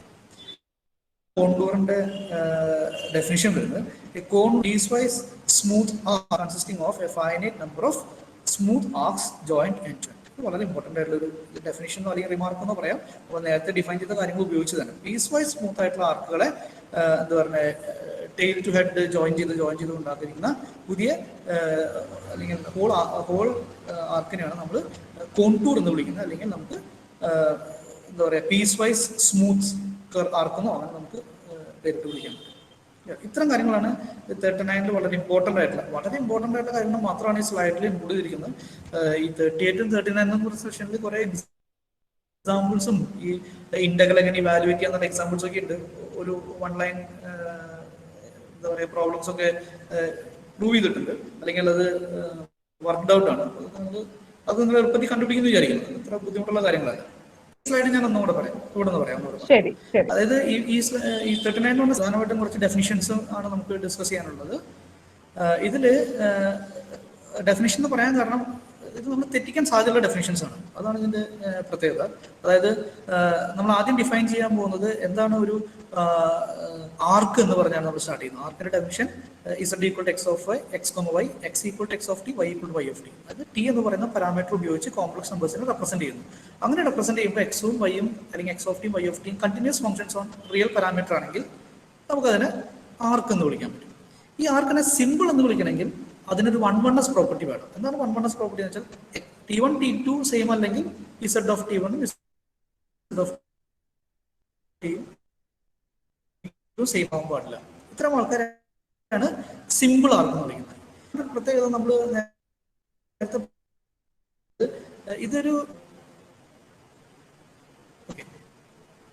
ഇതൊരു ആർക്ക് ഡിഫൈൻ ചെയ്തിരിക്കുന്നത് ഇന്റർവെൽ എന്ന് പറയുന്നത് A less than or equal to T less than or equal to B ആണ്. അതിൽ T ഈക്വൽ ടു A ആകുമ്പോൾ കിട്ടുന്ന നമുക്ക് ഇനീഷ്യൽ പോയിന്റ് എന്ന് വേണമെങ്കിൽ പറയാം. T ഈക്വൽ ടു B ആകുമ്പോൾ കിട്ടുന്ന പോയിന്റിന് നമുക്ക് ടെർമിനൽ പോയിന്റ് എന്ന് പറയാം. അപ്പോൾ ജോർഡാൻ ആർക്ക് അല്ലെങ്കിൽ സിമ്പിൾ ആർക്ക് എന്ന് പറഞ്ഞാൽ ഒരു T1 T2 distinct T1 T2നും okay. അപ്പൊ ഈ അത്ര സിമ്പിൾ ആർക്കിനെ നമ്മൾ ടെക്സ്റ്റ് വിളിക്കുന്ന പേര് ജോർഡാൻ ആർക്ക് എന്നാണ്. പ്രത്യേകം ശ്രദ്ധിക്കണം, ജോർഡാൻ ആർക്ക് എന്ന് പറയുന്നത് ജോർഡാൻ കർവ് എന്ന് പറയുന്നത് രണ്ട് ഡെഫിനിഷൻസിലുണ്ട്. ജോർഡാൻ ആർക്ക് എന്ന് പറയുന്നത് ഒരു വൺ വണ്ണസ് പ്രോപ്പർട്ടി ഉള്ള ഒരു ആർക്കിനെയാണ് നമ്മൾ ജോർഡാൻ ആർക്ക് അല്ലെങ്കിൽ സിമ്പിൾ ആർക്ക് എന്ന് വിളിക്കുന്നത്. ഇനി ഇതേ കൺസിഡർ ചെയ്യുമ്പോൾ ഏതെങ്കിലും ടെർമിനൽ പോയിന്റ് മാത്രം കോയിൻസൈഡ് ചെയ്യുക, ബാക്കി ഒരു സ്ഥലത്തും കോയിൻസൈഡ് ചെയ്യുന്നില്ല. അതായത് simple except for initial point and terminal point. അത് രണ്ട് കൺസിഡർ ചെയ്തില്ലെങ്കിൽ സിമ്പിൾ ആർക്കായിരിക്കും. അത് രണ്ട് കോയിൻസൈഡ് ചെയ്യും വേണം. അത്തരം ആൾക്കാരെ സിമ്പിൾ ക്ലോസ്ഡ് കർവ് എന്ന് വിളിക്കും. അപ്പോൾ ക്ലോസ്ഡ്നെസ് വരുമ്പോഴാണ് നമ്മൾ അതിനൊരു കർവ് എന്ന് വിളിക്കുന്നത്. അതുവരെ നമ്മൾ അതിനെ ആർക്ക് എന്നാണ് വിളിക്കുക. അപ്പോൾ അതുകൊണ്ട് തന്നെ ജോർഡാൻ കർവ് എന്ന് പറയും. അപ്പോൾ ജോർഡാൻ ആർക്കും ജോർഡാൻ കർവും നിങ്ങൾ പ്രത്യേകം ശ്രദ്ധിക്കേണ്ട ഡെഫിനിഷൻ അങ്ങോട്ടും ഇങ്ങോട്ടും മാറിപ്പോയത്. ഓക്കെ, ഇതിൽ ഈ ആർക്ക് എപ്പോഴാണ് സ്മൂത്ത് എന്ന് വിളിക്കുക? ഇസഡ് ഡാഷ് ടി എന്ന് പറയുന്ന x dash t comma y dash t വെച്ചാൽ എക്സ് ഡാഷ് ടിയും വൈ ഡാഷ് ടിയും ഡിഫറൻഷ്യബിൾ ആണെങ്കിൽ അതിന്റെ ഡെറിവേറ്റീവ്സ് എക്സും വൈയും ഡിഫറൻഷ്യബിൾ ആണെങ്കിൽ അതിന്റെ ഡെറിവേറ്റീവ് കണ്ടിന്യൂസ് ആയി കഴിഞ്ഞാൽ നമുക്ക് ആ പറയുന്ന ആർക്കിനെ സ്മൂത്ത് ആർക്ക് എന്ന് വിളിക്കും. ഇങ്ങനെയുള്ള സ്മൂത്ത് ആർക്സ് എന്താ പറയുക, ടെയിൽ ടു ഹെഡ് ജോയിൻ ചെയ്ത് കിട്ടുന്ന പുതിയ ആർക്കിനെ നമ്മൾ വിളിക്കുന്ന പേരാണ് കോണ്ടൂർ. അതായത് ആദ്യം ഒരു ആർക്ക് ഒരു സ്മൂത്ത് ആർക്ക് എടുക്കുന്നു, അടുത്ത് വേറെ സ്മൂത്ത് ആർക്ക് ജോയിൻ ചെയ്യുന്നു, അങ്ങനെ ജോയിൻ ചെയ്ത് കിട്ടുന്ന പുതിയ ആർക്കിനെ വിളിക്കുന്ന പേരാണ് സ്മൂത്ത് ആർക്ക് അല്ലെങ്കിൽ കോണ്ടൂർ എന്നാണ് ആ സ്മൂത്ത് ആർക്കിനെ നമ്മൾ വിളിക്കുന്ന ഒരു പേര്. ഈ കോണ്ടൂർ എപ്പോഴാണ് ക്ലോസ്ഡ് ആവുക എന്നുള്ളതാണ് നമ്മൾ അടുത്ത് കാണാം. അടുത്ത സ്ലൈഡ് വിസിബിൾ ആണെന്ന് ഞാൻ വിചാരിക്കും. 39. ഹലോ, വിസിബിൾ ആണ്. ഈ 39 സ്ലൈഡ് വിസിബിൾ ആണ്. ഓക്കെ, വിസിബിൾ ആണ്. ഡെഫിനിഷൻസ് സ്റ്റാർട്ട് ചെയ്യുന്ന സ്ലൈഡ് വിസിബിൾ ആണ്. ഓക്കെ, ശരി. അപ്പൊ ഇതില് സിമ്പിൾ ക്ലോസ്ഡ് കോണ്ടൂർ എന്ന് പറഞ്ഞു സ്മൂത്ത് ആർക്സ് ജോയിൻ ചെയ്ത് കിട്ടുന്നതാണ്. അതിന്റെ ഇനിഷ്യൽ പോയിന്റും ടെർമിനൽ പോയിന്റും കോയിൻസൈഡ് ചെയ്യുമ്പോൾ നമ്മൾ അതിനെ സിമ്പിൾ ക്ലോസ്ഡ് കോണ്ടൂർ എന്ന് വിളിക്കും. ഓക്കെ, ഈ സിമ്പിൾ ക്ലോസ്ഡ് കോണ്ടൂറുകൾ ഉപയോഗിച്ചാണ് അല്ലെങ്കിൽ കോണ്ടൂർസ് ഉപയോഗിച്ചാണ് നമ്മൾ ഇന്റഗ്രൽ ഡിഫൈൻ ചെയ്യാൻ പോകുന്നത്. അപ്പോൾ അതിന് താഴെ ഞാൻ തിയറം എന്ന് പറയുന്ന സ്റ്റേറ്റ്മെന്റ് എഴുതിയിട്ടുണ്ട്. ഇതിന്റെ പ്രൂഫ് നമുക്ക് പഠിക്കാനില്ല. നമ്മൾ കുറച്ച് ലെങ്തി പ്രൂഫ് ആണെന്നൊക്കെയാണ് ഇവർ പറഞ്ഞിരിക്കുന്നത്, ടെക്സ്റ്റിൽ പറഞ്ഞിരിക്കുന്നത്. ഞാൻ റെഫർ ചെയ്തിട്ടില്ല. തൽക്കാലത്ത് നമുക്ക് എവിടെയെങ്കിലും റെഫർ ചെയ്ത് കഴിഞ്ഞാൽ ഇതിന്റെ പ്രൂഫുകളൊന്നും കിട്ടും, അവൈലബിൾ ആയിരിക്കും. പക്ഷെ എന്തിനാ ഞാൻ തിയറം ഇതിനകത്ത് ഇൻക്ലൂഡ് ചെയ്തതെന്ന് വെച്ചാൽ ഇതിനൊരു പേരുണ്ട്, ജോർഡാൻ കർവ് തിയറം എന്നാ പറയാം. അപ്പൊ ചിലപ്പോൾ ഇതൊരു സ്റ്റേറ്റ് ജോർഡാൻ കർവ് തിയറം എന്ന് പറഞ്ഞ് നമ്മുടെ അടുത്ത് ചിലപ്പോൾ ക്വസ്റ്റ്യൻ പേപ്പർ ചോദിക്കാനുള്ള സാധ്യതയുണ്ട്. അതുകൊണ്ട് നിങ്ങൾ ഓർക്കണം, ഇത്രേ ഉള്ളൂ. സിമ്പിൾ ക്ലോസ്ഡ് കോണ്ടൂർ ആണ് നമ്മൾ കൺസിഡർ ചെയ്യണമെങ്കിൽ അത് രണ്ട് ഡൊമൈൻസിന്റെ ബൗണ്ടറി ആയിരിക്കും എന്നാണ് തിയറം പറയുന്നത്. ഒരു ഡൊമൈൻ എന്ന് പറയുന്നത് ബൗണ്ടഡ് ആയിരിക്കും, അടുത്ത ഡൊമൈൻ എന്ന് പറയുന്നത് അൺബൗണ്ടഡ് ആയിരിക്കും. അങ്ങനെയുള്ള രണ്ട് ഡൊമൈൻസിന്റെ ബൗണ്ടറി ആയിട്ട് നമുക്ക് ഈ ക്ലോസ്ഡ് സിമ്പിൾ ക്ലോസ്ഡ് കോണ്ടൂറിന് കൺസിഡർ ചെയ്യാം എന്ന് പറയുന്ന സ്റ്റേറ്റ്മെന്റിനെ ഇവർ പറഞ്ഞിരിക്കുന്നത് ജോർഡാൻ കർവ് തിയറം എന്നാണ്. അപ്പോൾ സ്റ്റേറ്റ് ജോർഡാൻ കർവ് തിയറം എന്ന് പറഞ്ഞാൽ നിങ്ങൾ ഈ പറയുന്ന സ്റ്റേറ്റ്മെന്റ് അവിടെ എഴുതണം. ഓക്കെ, അടുത്ത് സെക്ഷൻ 40 ആണ്. ഇപ്പോൾ നമ്മൾ പറഞ്ഞു ഫംഗ്ഷൻ നമുക്കറിയാം, നമ്മൾ നേരത്തെ ഡബിൾ ഒമേഗ ഓഫ് ടി എന്ന് പറയുന്ന റിയൽ കോംപ്ലക്സ് വാല്യൂ ആയിട്ടുള്ള function defined on real numbers കണ്ടു. അത് ഉപയോഗിച്ച് നമുക്ക് എങ്ങനെയാണ് കോണ്ടൂർ ഇന്റഗ്രൽ ഡെഫിനിഷൻ എങ്ങനെയാണ്. Suppose that the equal set of t less than or equal to b represents a contour C, capital C, extending from z1 equal to z of a, that is the initial point. It is piecewise continuous on the interval AB and refer to the function f of z as being piecewise continuous on C. അതായത് ഈ ഫംഗ്ഷന്റെ values നമ്മൾ എവിടെ മാത്രമേ consider ചെയ്യുന്നുള്ളൂ? On സിയിൽ മാത്രം. അത് പറയാൻ കാരണം f of z of t എന്ന് നമ്മൾ അവിടെ എഴുതിയിരിക്കുന്നത്. അത്തരം ആൾക്കാരെ പറ്റി മാത്രമാണ് നമ്മുടെ കൺസിഡറേഷൻ. വേറെ എവിടെ എന്ത് സംഭവിച്ചാലും കുഴപ്പമില്ല. ഓൺ സി എന്ന് പറയുന്ന സ്ഥലങ്ങളിൽ ഈ പറഞ്ഞ പ്രോപ്പർട്ടി ഉണ്ടാവണം. അല്ലെങ്കിൽ z of t, f of z of t consider ചെയ്യുമ്പോൾ ഈ പ്രോപ്പർട്ടി ഉണ്ടാവണം. When we then define the limit അല്ലെങ്കിൽ contour integral, define the line integral അല്ലെങ്കിൽ കോണ്ടൂർ അലോങ് സി, അത് വളരെ ഇമ്പോർട്ടൻ്റ് ആണ്. അതിനാണ് കോണ്ടൂർ ഇന്റഗ്രൽ. സി ഒരു കോണ്ടൂർ ആണ്, അതുകൊണ്ടാണ് അതിനെ കോണ്ടൂർ ഇന്റഗ്രൽ എന്ന് വിളിക്കുന്നത്. അല്ലെങ്കിൽ നമ്മൾ ഈ ഇന്റഗ്രൽ ഡിഫൈൻ ചെയ്യാൻ വേണ്ടി നമ്മൾ ഉപയോഗിക്കുന്ന വാല്യൂസ് ഫംഗ്ഷന്റെ വാല്യൂസ് ആണ് ഉപയോഗിക്കുന്നത്. അത് എവിടെ മാത്രമേ ഉള്ളൂ? ഓൺ സിയിൽ അസ്യൂം ചെയ്യുന്ന വാല്യൂസ് മാത്രമേ, അല്ലെങ്കിൽ ഓൺ സിയിലുള്ള പോയിന്റ്സിന്റെ ഇമേജസ് മാത്രമേ ഇവിടെ കൺസിഡർ ചെയ്യൂ. ഡെഫിനിഷൻ വളരെ സിമ്പിൾ ആണ്. Integral over c f of z d z എന്ന് പറയുന്നത് integral a to b is real integral f of z of t comma z dash t d t. ഇവിടെ ഈ integrand എന്ന് പറയുന്ന ക്വാണ്ടിറ്റി, അകത്ത് കിടക്കുന്ന ക്വാണ്ടിറ്റി കോംപ്ലക്സ് നമ്പർ ആയിരിക്കും. കാരണം f of z of t എന്ന് പറയുന്ന ഒരു കോംപ്ലക്സ് നമ്പർ ആണ്, ഇസഡ് ഡാഷ് ടി എന്ന് പറയുന്ന ഒരു കോംപ്ലക്സ് നമ്പർ ആണ്, അതിന്റെ പ്രോഡക്റ്റും ഒരു കോംപ്ലക്സ് നമ്പർ ആയിരിക്കും. ആ കോംപ്ലക്സ് നമ്പറിന്റെ ഇന്റഗ്രൽ എങ്ങനെയാണ് ഇവാലുവേറ്റ് ചെയ്യാന്നുള്ളത്, അല്ലെങ്കിൽ കോംപ്ലക്സ് ഫംഗ്ഷന്റെ ഇന്റഗ്രൽ എങ്ങനെയാണ് ഇവാലുവേറ്റ് ചെയ്യാന്നുള്ളത് നമ്മൾ ഓൾറെഡി ഒമേഗ ഓഫ് ടിയുടെ കാര്യത്തിൽ പറഞ്ഞിട്ടുണ്ട്. അതിന്റെ റിയൽ പാർട്ട് ഇന്റഗ്രൽ എടുക്കുക plus i times imagine part integral. So right side is clear. ആ വാല്യൂ എന്താണോ അതാണ് ഇന്റഗ്രൽ, കോണ്ടൂർ ഇന്റഗ്രൽ ആയിട്ട് നമ്മൾ ഡിഫൈൻ ചെയ്യുന്നത്. ഇവിടെ ശ്രദ്ധിക്കുന്ന കാര്യം, ഈ സി എന്ന് പറയുന്നത് എ എന്ന് പറയുന്നത് ഇസഡ് ഓഫ് എ എന്ന് പറയുന്ന പോയിന്റ് തുടങ്ങി ഇസഡ് ഓഫ് ബി വരെയുള്ള പോയിന്റ്സ് വരെയുള്ള ഒരു കോണ്ടൂർ ആണ് നമ്മൾ സി ആയിട്ട് ഇവിടെ ഡിഫൈൻ ചെയ്തിരിക്കുന്നത്. അങ്ങനെയുള്ള ആൾക്കാർക്കാണ് ഈ ഫംഗ്ഷൻ ഡിഫൈൻ ചെയ്യുന്നത്. സെക്ഷൻ ഓഫ് ഈ പറയുന്ന കോണ്ടൂർ പ്രോപ്പർട്ടീസ് ആണ്. ഇതിന്റെ പ്രൂഫുകളൊക്കെ ഓൾറെഡി ഉണ്ട്, അത് നിങ്ങൾ പഠിക്കണം, അത് ചോദിക്കാൻ സാധ്യതയുണ്ട്. വളരെ ഇമ്പോർട്ടൻ്റ് ആയിട്ടുള്ള റിസൾട്ട് എന്ന് പറയുന്നത് ലെമ്മ, അല്ലെങ്കിൽ ലെമ്മ കഴിഞ്ഞ തൊട്ട് താഴെയുള്ള തിയറം. നിങ്ങൾ ലെമ്മ എന്ന് പറയുന്ന കാര്യം ഓൾറെഡി നമ്മുടെ റിയൽ അനാലിസിസിലൊക്കെ പഠിച്ച കാര്യമായിരിക്കും. ഇന്റഗ്രൽസിന്റെ ഒരു ബൗണ്ട് എങ്ങനെ കണ്ടെത്താം എന്നുള്ള കാര്യം. അപ്പൊ അത് ഉപയോഗിച്ച് നമുക്ക് ഇതേപോലെ ബൗണ്ട് കണ്ടെത്താൻ പറ്റും എന്നുള്ളത്. അതായത് integral over c f of z d സെറ്റിന്റെ മാക്സിമം വാല്യൂ, അല്ലെങ്കിൽ ബൗണ്ട് എന്ന് പറയുന്നത് എം ടൈംസ് എൽ ആയിരിക്കും. അതായത് മോഡ് എഫ് ഓഫ് ഇസഡിന്റെ മാക്സിമം വാല്യൂ, പിന്നെ മാക്സിമം വാല്യൂ എക്സിസ്റ്റ് ചെയ്യുമോ ഇല്ലെന്നൊന്നും അറിയില്ല, ചെയ്താൽ അതായത് മോഡ് എഫ് ഓഫ് ഇസഡിന്റെ മാക്സിമം വാല്യൂ ഉണ്ടെങ്കിൽ ആ പറയുന്നതിനെ എം എന്ന് വിളിക്കാൻ പറ്റുമെങ്കിൽ ഈ closed integral over c f of z d z എന്ന കോണ്ടൂർ ഇന്റഗ്രലിന്റെ മാക്സിമം വാല്യൂ നമുക്ക് കണ്ടെത്താൻ പറ്റും. ഓക്കെ, അത് എം ഇൻറ്റു എൽ ആയിരിക്കും. ഈ എൽ എന്ന് പറയുന്നത് ആ കോണ്ടൂറിന്റെ ലെങ്ത് ആണ്. എന്നുവെച്ചാൽ ഈ റിസൾട്ട് എന്ന് പറയുന്നത് നമ്മൾ മാക്സിമം മോഡുലസ് പ്രിൻസിപ്പിൾ എന്നൊക്കെ പറയുന്ന പോലെ, അല്ലെങ്കിൽ integral a to b f of x d x is less than or equal to m times b minus a എന്ന് പറയുന്ന റിയൽ അനാലിസിസ് പിടിച്ച റിസൾട്ട് അല്ല, അതിന് അനലോഗസ് ആയിട്ടൊരു റിസൾട്ട് ആയിട്ട് നമുക്കിവിടെ കാണാൻ പറ്റും. അപ്പോൾ അങ്ങനെയുള്ള രണ്ട് കാര്യങ്ങളാണ് എഴുതിയിരിക്കുന്നത്. എക്സസൈസ് ആയിട്ട് ഒരു ക്വസ്റ്റ്യൻ, എനിക്ക് തോന്നുന്നു 90% ക്വസ്റ്റ്യൻ പേപ്പറുകളും റെഫർ ചെയ്താൽ നിങ്ങൾക്ക് ഇത്തരത്തിലുള്ളൊരു പ്രോബ്ലം എന്തായാലും ഉണ്ടാവും. അത് നിങ്ങൾ വളരെ ഇമ്പോർട്ടൻ്റ് ആയിട്ട് കാണും. അതുകൊണ്ടാണ് ഞാൻ എക്സസൈസിനകത്ത് ഇൻക്ലൂഡ് ചെയ്യിപ്പിക്കാറില്ല. പക്ഷേ ഇതൊരു വർക്ക് ഔട്ട് ആണ്, ഇത് നിങ്ങൾ ചെയ്ത് നോക്കണം. വളരെ ഇമ്പോർട്ടൻ്റ് ആയിട്ടൊരു കാര്യമാണ്. വളരെ സിമ്പിൾ ആയിട്ടുള്ള ഒരു ചെറിയൊരു കാര്യമാണ്. ആ പറഞ്ഞ തിയറത്തിൻ്റെ ഒരു കൺക്ലൂഷനാണ്, അല്ലെങ്കിൽ അപ്ലിക്കേഷൻ പ്രോബ്ലം ആണ് താഴെ എഴുതിയിരിക്കുന്നത്. എക്സസൈസ് എന്ന് പറഞ്ഞ് അത് നിങ്ങൾ ടെക്സ്റ്റിൽ വർക്ക് ഔട്ട് ആണ്, ചെയ്ത് നോക്കണം. ഓക്കെ, ആ സി എന്താണെന്ന് അവർ ഡിഫൈൻ ചെയ്തിട്ട് ഇതിന്റെ മോഡുലസ് വാല്യൂ എങ്ങനെയായിരിക്കും നമ്മൾ ചെയ്യുന്നത്. ഇത്രയേ ഉള്ളൂ. സി എന്ന് പറയുന്നത് വളരെ ഒബ്വിയസ് ആണ്. ഒരു സർക്കിളിന്റെ ഫസ്റ്റ് ക്വാഡ്രന്റിലെ പോർഷൻ ഒക്കെയാണ് പറഞ്ഞിരിക്കുന്നത്. അപ്പൊ അതിന്റെ ലെങ്ത് ഒക്കെ നമുക്ക് വളരെ ഈസി ആയിട്ട് കാണാം. സർക്കിളിന്റെ പെരിമീറ്റർ എടുത്ത് ഡിവൈഡഡ് ബൈ 4 ചെയ്താൽ ആ പറയുന്ന ഫസ്റ്റ് ക്വാഡ്രന്റിലെ പോർഷൻ ലെങ്ത് കിട്ടും. ഇനി ആ Z+4 ഡിവൈഡഡ് ബൈ Z³ - 1 എന്ന് പറയുന്ന ഫംഗ്ഷന്റെ മാക്സിമം വാല്യൂ കൂടെ അല്ലെങ്കിൽ മോഡുലസിന്റെ മാക്സിമം വാല്യൂ കൂടെ കണ്ടുപിടിക്കാൻ പറ്റിയാൽ നമുക്ക് ഈ പറയുന്ന ഇന്റഗ്രൽ ഈ പറയുന്ന റിസൾട്ട് കൺക്ലൂഡ് ചെയ്യാം. അതിനവർ ചെയ്യുക Z³ - 1 എന്ന് പറയുന്ന ആൾക്കാരുടെ മിനിമം വാല്യൂ കണ്ടെത്തുകയും അതിന് നമ്മൾ ട്രയാങ്കിൾ ഇനീക്വാലിറ്റിയുമായി ബന്ധപ്പെട്ട ഒരു ഇനീക്വാലിറ്റി യൂസ് ചെയ്ത് അതിന് മിനിമം വാല്യൂ കണ്ടെത്തിയാൽ 1/Z³ - 1ന്റെ മാക്സിമം വാല്യൂ കിട്ടും. പിന്നെ Z+4ന്റെ മാക്സിമം വാല്യൂ എടുക്കുക. അത് രണ്ടും കൂടെ കമ്പൈൻ ചെയ്താൽ നമുക്ക് ഈ പറഞ്ഞ റിസൾട്ടിലേക്ക് എത്താൻ പോകും. വർക്ക്ഡ് ഔട്ട് ആണ്, നിങ്ങളത് ശ്രദ്ധിക്കണം. ഇതൊരു അത്രയും ഇമ്പോർട്ടൻ്റ് ആയിട്ടുള്ള ഒരു പ്രോബ്ലം ആയതുകൊണ്ട് മാത്രം അതിനകത്ത് 44 ഡെറിവേറ്റീവ്സിനെ പറ്റിയാണ്. അതായത് നമ്മൾ നേരത്തെ പറഞ്ഞ ഫണ്ടുള്ള ഒരു 3 ഇക്വലന്റ് കണ്ടീഷൻസ് ആണ് ഈ സെക്ഷനിൽ അവർ ഡീൽ ചെയ്തിരിക്കുന്നത്. ഇത്രയുള്ളൂ. Suppose that a function f of z is continuous on a domain D if any one of the following statement is true then so are others. എന്ന് വെച്ചാൽ ഇക്വലന്റ് ആണ്. ഇതിൽ ഏതിലോട്ടാണെങ്കിൽ ബാക്കി രണ്ട് ഇംപ്ലൈ ചെയ്യും.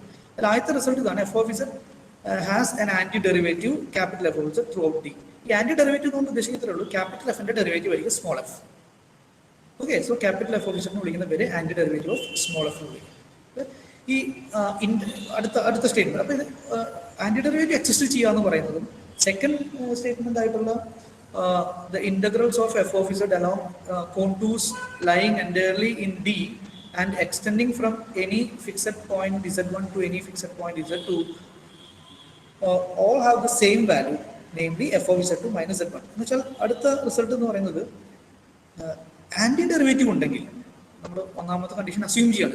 ഇത് എല്ലായ്പ്പോഴും ഉണ്ടാകുന്ന നിർബന്ധമൊന്നുമില്ല. ഒന്നാമത്തെ കണ്ടീഷൻ അസ്യൂം ചെയ്താൽ നിങ്ങൾക്ക് എന്ത് പറയാൻ പറ്റും? ഇന്റഗ്രൽ വാല്യൂ കണ്ടുപിടിക്കുമ്പോൾ f of z2 minus capital f of z2 ആ വാല്യൂ ആയിരിക്കും അതിന്റെ ഹോൾ ഇന്റഗ്രൽ. ശരിക്കും ഇന്റഗ്രൽ ഇവാലുവേറ്റ് ചെയ്യാൻ നമ്മൾ നേരത്തെ പറഞ്ഞ ഡെഫിനേഷൻ അനുസരിച്ച് ആ അല്ലെങ്കിൽ ആ പറയുന്ന കർവ്സിലുള്ള, അതായത് കോണ്ടൂറിലുള്ള ഓരോ പോയിന്റിലെ വാല്യൂ നമ്മൾ കൺസിഡർ ചെയ്യുമായിരുന്നു. അല്ലെങ്കിൽ f of z of t varies from a to b ആയിട്ട് കൺസിഡർ ചെയ്യുമായിരുന്നു. പക്ഷേ ഇന്റഗ്രൽ വാല്യൂ ഇവാലുവേറ്റ് ചെയ്യുമ്പോൾ നമുക്ക് കിട്ടുന്ന final value depends only on z1 and z2 എന്ന് പറയാൻ പറ്റും.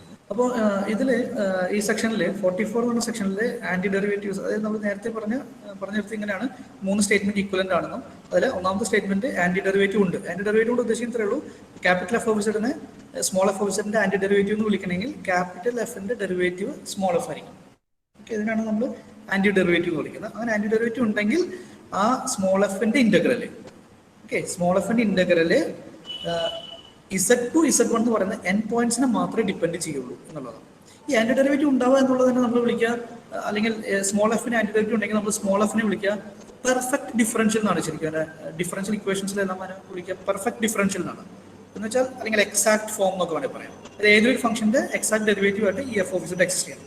അത്തരം കേസുകളിൽ നമുക്ക് ഇന്റഗ്രലിൽ n പോയിന്റ്സിനെ മാത്രമേ ഡിപ്പെൻഡ് ചെയ്യുള്ളൂ എന്നുള്ളതാണ് എന്താ പറയുന്നത് രണ്ടാമത്തെ സ്റ്റേറ്റ്മെന്റ് ആയിട്ട് പറഞ്ഞിരിക്കുന്നത്. മൂന്നാമത്തെ സ്റ്റേറ്റ്മെന്റിൽ ഇത്തരത്തില് ക്ലോസ്ഡ് കർവില് അല്ലെങ്കിൽ ക്ലോസ്ഡ് കോണ്ടൂറിൽ ഡിഫൈൻ ചെയ്യുന്ന ഇന്റഗ്രൽസ് എല്ലാം 0 ആയിരിക്കും. കാരണം n പോയിന്റ്സിന് മാത്രമേ ഡിപ്പെൻഡ് ചെയ്യുള്ളൂ. അപ്പൊ n പോയിന്റ്സിൽ രണ്ടും ഫംഗ്ഷന്റെ വാല്യൂ സെയിം ആണ്. അതുകൊണ്ട് ഈ പറയുന്ന n പോയിന്റ്സ് രണ്ടും സെയിം ആണ്. അതുകൊണ്ട് ഫംഗ്ഷൻ വാല്യൂ സെയിം, ഇന്റഗ്രൽ എല്ലാം 0 ആയിരിക്കും എന്ന് പറയുന്ന തിയറം ആണ് എന്താ പറയുന്ന ഈ സെക്ഷൻ 44 അപ്പൊ ഇതിന്റെ ഇക്വലൻസി വളരെ ഓർത്തിരിക്കണം. ഇതിന്റെ പ്രൂഫ് ഇല്ല നമുക്ക് പഠിക്കാം, പക്ഷേ ഈ സ്റ്റേറ്റ്മെന്റ് 3 ഓർത്തിരിക്കുന്നത് വളരെ ഇമ്പോർട്ടന്റ് ആണ്. ഈ തേർഡ് സ്റ്റേറ്റ്മെന്റ് വളരെ ഇമ്പോർട്ടന്റ് ആണ്. അടുത്ത സ്ലൈഡ്സ് വരുമ്പോൾ നമുക്ക് അറിയാൻ പറ്റും. ഇത് ഉപയോഗിച്ച് നല്ല റിസൾട്ടുകളൊക്കെ നമുക്ക് കാണാൻ പറ്റും.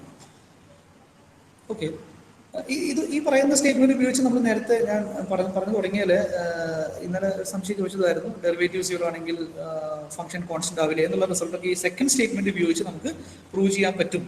അവിടുത്തെ അസംഷൻ f' z എക്സിസ്റ്റ് ചെയ്യും എന്നുള്ളതാണ്. f' z എക്സിസ്റ്റ് ചെയ്താൽ നമുക്ക് ഈ f' zനെ എഫിന്റെ അല്ലെങ്കിൽ എല്ലാം സ്മോൾ എഫ് ആണ് ഞാൻ പറഞ്ഞത്, സ്മോൾ എഫിന്റെ ഡെറിവേറ്റീവ് ആണ് സ്മോൾ f' എങ്കിൽ സ്മോൾ f' ആന്റി ഡെറിവേറ്റീവ് ആണ് സ്മോൾ എഫ് എന്ന് വിളിക്കാൻ പറ്റും. അത് ഉപയോഗിച്ച് നമുക്ക് ആ റിസൾട്ടൊക്കെ നമ്മൾ ഇന്നലെ പറഞ്ഞ ഇദ്ദേഹം പറഞ്ഞ ഒരു സംശയം ചോദിച്ചതനുസരിച്ച് വളരെ ഈസി ആയിട്ട് എക്സാമിനാണെങ്കിൽ പോലും നമുക്ക് ഇത് റെഡ്യൂസ് ചെയ്യാവുന്നതാണ് ഈ റിസൾട്ട് എല്ലാം ഉപയോഗിച്ച്. ഇത് കഴിഞ്ഞ് നമുക്ക് അതിന്റെ പ്രൂഫുകൾ വേണമെങ്കിൽ ഞാനൊന്ന് എഴുതാൻ ശ്രമിക്കാം. നമുക്ക് ഇപ്പം എൻ്റെ ഇടയ്ക്ക് ഇൻട്രാക്ട് ചെയ്യണമെന്ന് വിചാരിച്ചു. അപ്പോൾ ഇതിന്റെ പ്രൂഫ് അല്ല ഞാൻ പറഞ്ഞ് f' z 0 ആണെങ്കിൽ f of z കോൺസ്റ്റന്റ് ആണ് എന്നുള്ളത് വളരെ 1-2 വരിയിലെ എലമെന്ററി ആയിട്ട് പ്രൂവ് ചെയ്യാൻ പറ്റുന്നത്. അതിന്റെ പ്രൂഫുകൾ എഴുതാൻ ശ്രമിക്കുക. ഇതിന്റെ പ്രൂഫ് കുറച്ച് ലെങ്തിയാണ്, PG ക്ലാസ്സുകളിൽ പഠിക്കും ഇതിന്റെ പ്രൂഫുകളെല്ലാം. വളരെ ഇമ്പോർട്ടൻ്റ് ആയിട്ടുള്ള കോണ്ടൂർ ഇന്റഗ്രലുമായി ബന്ധപ്പെട്ട തിയറം, അല്ലെങ്കിൽ തുടക്കത്തിലൊരു തിയറം എന്ന് വേണമെങ്കിൽ പറയാം. അത് കോഷീസ് തിയറം എന്നാണ് അറിയപ്പെടുക. ശരിക്കുള്ള പേര് കോഷി ദോർസാറ്റ് തിയറം എന്നാണ്. ഈ തിയറം പറഞ്ഞത്രേ ഉള്ളൂ, a function f is analytic at all points interior to and on a simple closed contour c, then integral over c f of z d z equal 0. എന്നുവെച്ചാൽ ഒരു simple closed കോണ്ടൂറിന്റെ on the കോണ്ടൂറും inside the കോണ്ടൂറും function എന്താ പറയുക analytic ആണെങ്കിൽ നമുക്ക് വളരെ ഈസി ആയിട്ട് അതിന് ഇന്റഗ്രൽ വാല്യൂ 0 എന്ന് എഴുതാൻ പറ്റും. ഒന്നും ഇവാലുവേറ്റ് ചെയ്യേണ്ട കാര്യമില്ല. അപ്പോൾ അതിൽ പ്രൂവ് ചെയ്തെടുക്കുന്നത് ഒരു എക്സാക്ട് ഡിഫറൻഷ്യൽ ആയിരിക്കും എന്നുള്ള കാര്യമാണ് ഇതിനകത്ത് പ്രൂവ് ചെയ്തെടുക്കുക. എന്നിട്ട് സെക്കൻഡ് തേർഡ് റിസൾട്ട് ഉപയോഗിച്ചത് 0 എന്ന് പ്രൂവ് ചെയ്യുക ചെയ്യും. അപ്പോൾ ഇത് വളരെ ഇമ്പോർട്ടൻ്റ് ആണ്. ഇത് പലപ്പോഴും കുട്ടികൾക്കുള്ളൊരു സംശയം എന്താണെങ്കിൽ, ഈ തിയറം വരുമ്പോൾ ഞാൻ പലപ്പോഴും കിട്ടിയ ഒരു സംശയം എന്ന് പറയുന്നത്, ഓൺ ദ കർവ് സി ഈ പറയുന്ന ഫംഗ്ഷന് വല്ല സിംഗുലാരിറ്റിയോ അല്ലെങ്കിൽ അനലിസിറ്റി ഫെയിൽ ആവുന്ന കണ്ടീഷൻസ് ഉണ്ടെങ്കിൽ ഇത് 0 ആയിരിക്കും. ആയിരിക്കണം നിർബന്ധമില്ലെന്നുള്ളതാണ്. ഈ ഇന്റഗ്രൽ എക്സിസ്റ്റ് ചെയ്യുന്നത് പോലും നിർബന്ധമില്ല. അത് ആ പോയിന്റ് നേച്ചർ അനുസരിച്ചിരിക്കും. എന്ത് തരം സിംഗുലാരിറ്റി ആണെന്നനുസരിച്ചാണ് അത് മാറിക്കൊണ്ടിരിക്കുക. അപ്പോൾ അത് ഓൺ ദ കർവ് സിയിൽ ഇത് അനലിസിറ്റി ഫെയിൽ ആവുകയാണെങ്കിൽ ഈ റിസൾട്ട് ഹോൾഡ് ചെയ്യില്ല, അല്ലെങ്കിൽ സിംഗുലാരിറ്റീസ് ഉണ്ടെങ്കിൽ ഈ റിസൾട്ട് ഹോൾഡ് ചെയ്യില്ല. അത്രേ പറയാൻ പറ്റുള്ളൂ. പിന്നെ ആ സിംഗുലാരിറ്റിയുടെ പ്രോപ്പർട്ടിക്ക് അനുസരിച്ച് നമുക്കത് മാറിക്കൊണ്ടിരിക്കും. എന്താണ് സംഭവിക്കുന്നത് എക്സിസ്റ്റ് ചെയ്യുമെന്ന് പോലും നമുക്ക് പറയാൻ പറ്റില്ല. അടുത്ത് സിംപിളി കണക്റ്റഡ് ഡൊമൈൻ, കോണ്ടൂർസ് ഉപയോഗിച്ച് പറയാൻ പറ്റുന്ന അല്ലെങ്കിൽ കോണ്ടൂർസിന്റെ അപ്ലിക്കേഷൻ ആയിട്ട് പറയാൻ പറ്റുന്ന ഒരു ഡെഫിനിഷൻ ആണ് ഇവിടെ പറഞ്ഞിരിക്കുന്നത്. A simply connected domain D is A domain such that every simple closed contour within it encloses only points on D. എന്ന് വെച്ചാൽ ഡി എന്നൊരു ഡൊമൈൻ എടുക്കുക, അവിടെ ഒരു സിമ്പിൾ ക്ലോസ്ഡ് കോണ്ടൂർ കൺസിഡർ ചെയ്യാം. ഏത് സിമ്പിൾ ക്ലോസ്ഡ് കോണ്ടൂർ എടുത്താലും അത് എൻക്ലോസ് ചെയ്യുന്ന അല്ലെങ്കിൽ അതിന്റെ ഇൻസൈഡ് എന്ന് പറയുന്നതിനേക്കാൾ അത് എൻക്ലോസ് ചെയ്യുന്ന പോയിന്റ്സ് ആ ഡീല് തന്നെ ഉണ്ടെങ്കിൽ, എല്ലാ പോയിന്റ്സും ഡീല് തന്നെ ഉണ്ടെങ്കിൽ അത്തരം ഡൊമൈൻസിനെ വിളിക്കുന്ന പേര് സിംപ്ലി കണക്റ്റഡ് ഡൊമൈൻ ആണ് നമ്മൾ പഠിച്ചിട്ടുണ്ടായിരിക്കും. അപ്പൊ അങ്ങനെ അല്ലാത്തൊരു കേസ് എന്ന് പറയുന്നത് റിംഗ് റീജിയൻസ് ഒക്കെയാണ്. ഇപ്പൊ റിംഗ് റീജിയൻ ആയിട്ടുള്ള റീജിയൻ കൺസിഡർ ചെയ്താൽ ആ റീജിയൻ ഇപ്പൊ 2 സർക്കിൾസിന്റെ ഇൻ ബിറ്റ്വീൻ റീജിയൻ ഉദ്ദേശിക്കുന്നത് റിംഗ് റീജിയൻ ആണ്. അപ്പൊ അവിടെ ഒരു പുതിയൊരു സർക്കിൾ വരച്ചാൽ അതൊരു ക്ലോസ്ഡ് കൊണ്ടുപോവുകയും അതിന് ഇൻസൈഡിലെ എല്ലാ പോയിന്റ്സും ആ റിംഗ് റീജിയനിൽ ഇല്ലാതെ വരികയൊക്കെ ചെയ്യും. അപ്പൊ അതിന് കൗണ്ടർ എക്സാമ്പിൾ ആയിട്ട് അങ്ങനെ സിംപ്ലി കണക്റ്റഡ് ഡൊമൈൻ അല്ലാത്തതിന് കൗണ്ടർ എക്സാമ്പിൾ ഒക്കെ ആയിട്ട് അത് പറയാൻ പറ്റും. അപ്പൊ അതും ഒരു ഡെഫിനിഷൻ. ഇപ്പൊ ഒരു റീജിയൻ എന്നാൽ സിംപ്ലി കണക്റ്റഡ് ആണോ എന്ന് കണ്ടുപിടിക്കാനുള്ള ഒരു എക്സാമ്പിൾ അല്ലെങ്കിൽ നോൺ എക്സാമ്പിൾ ഒക്കെ നിങ്ങൾക്ക് ഓർത്തിരിക്കാവുന്നതാണ് exam point of view.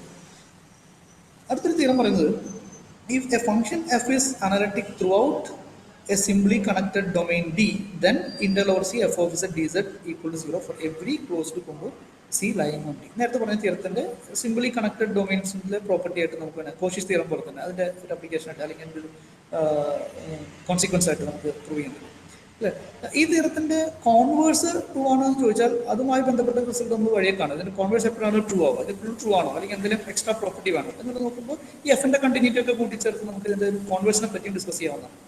Corollary ഇതാണ്, A function F that is analytic through out A simply connected domain D must have an derivative everywhere in D.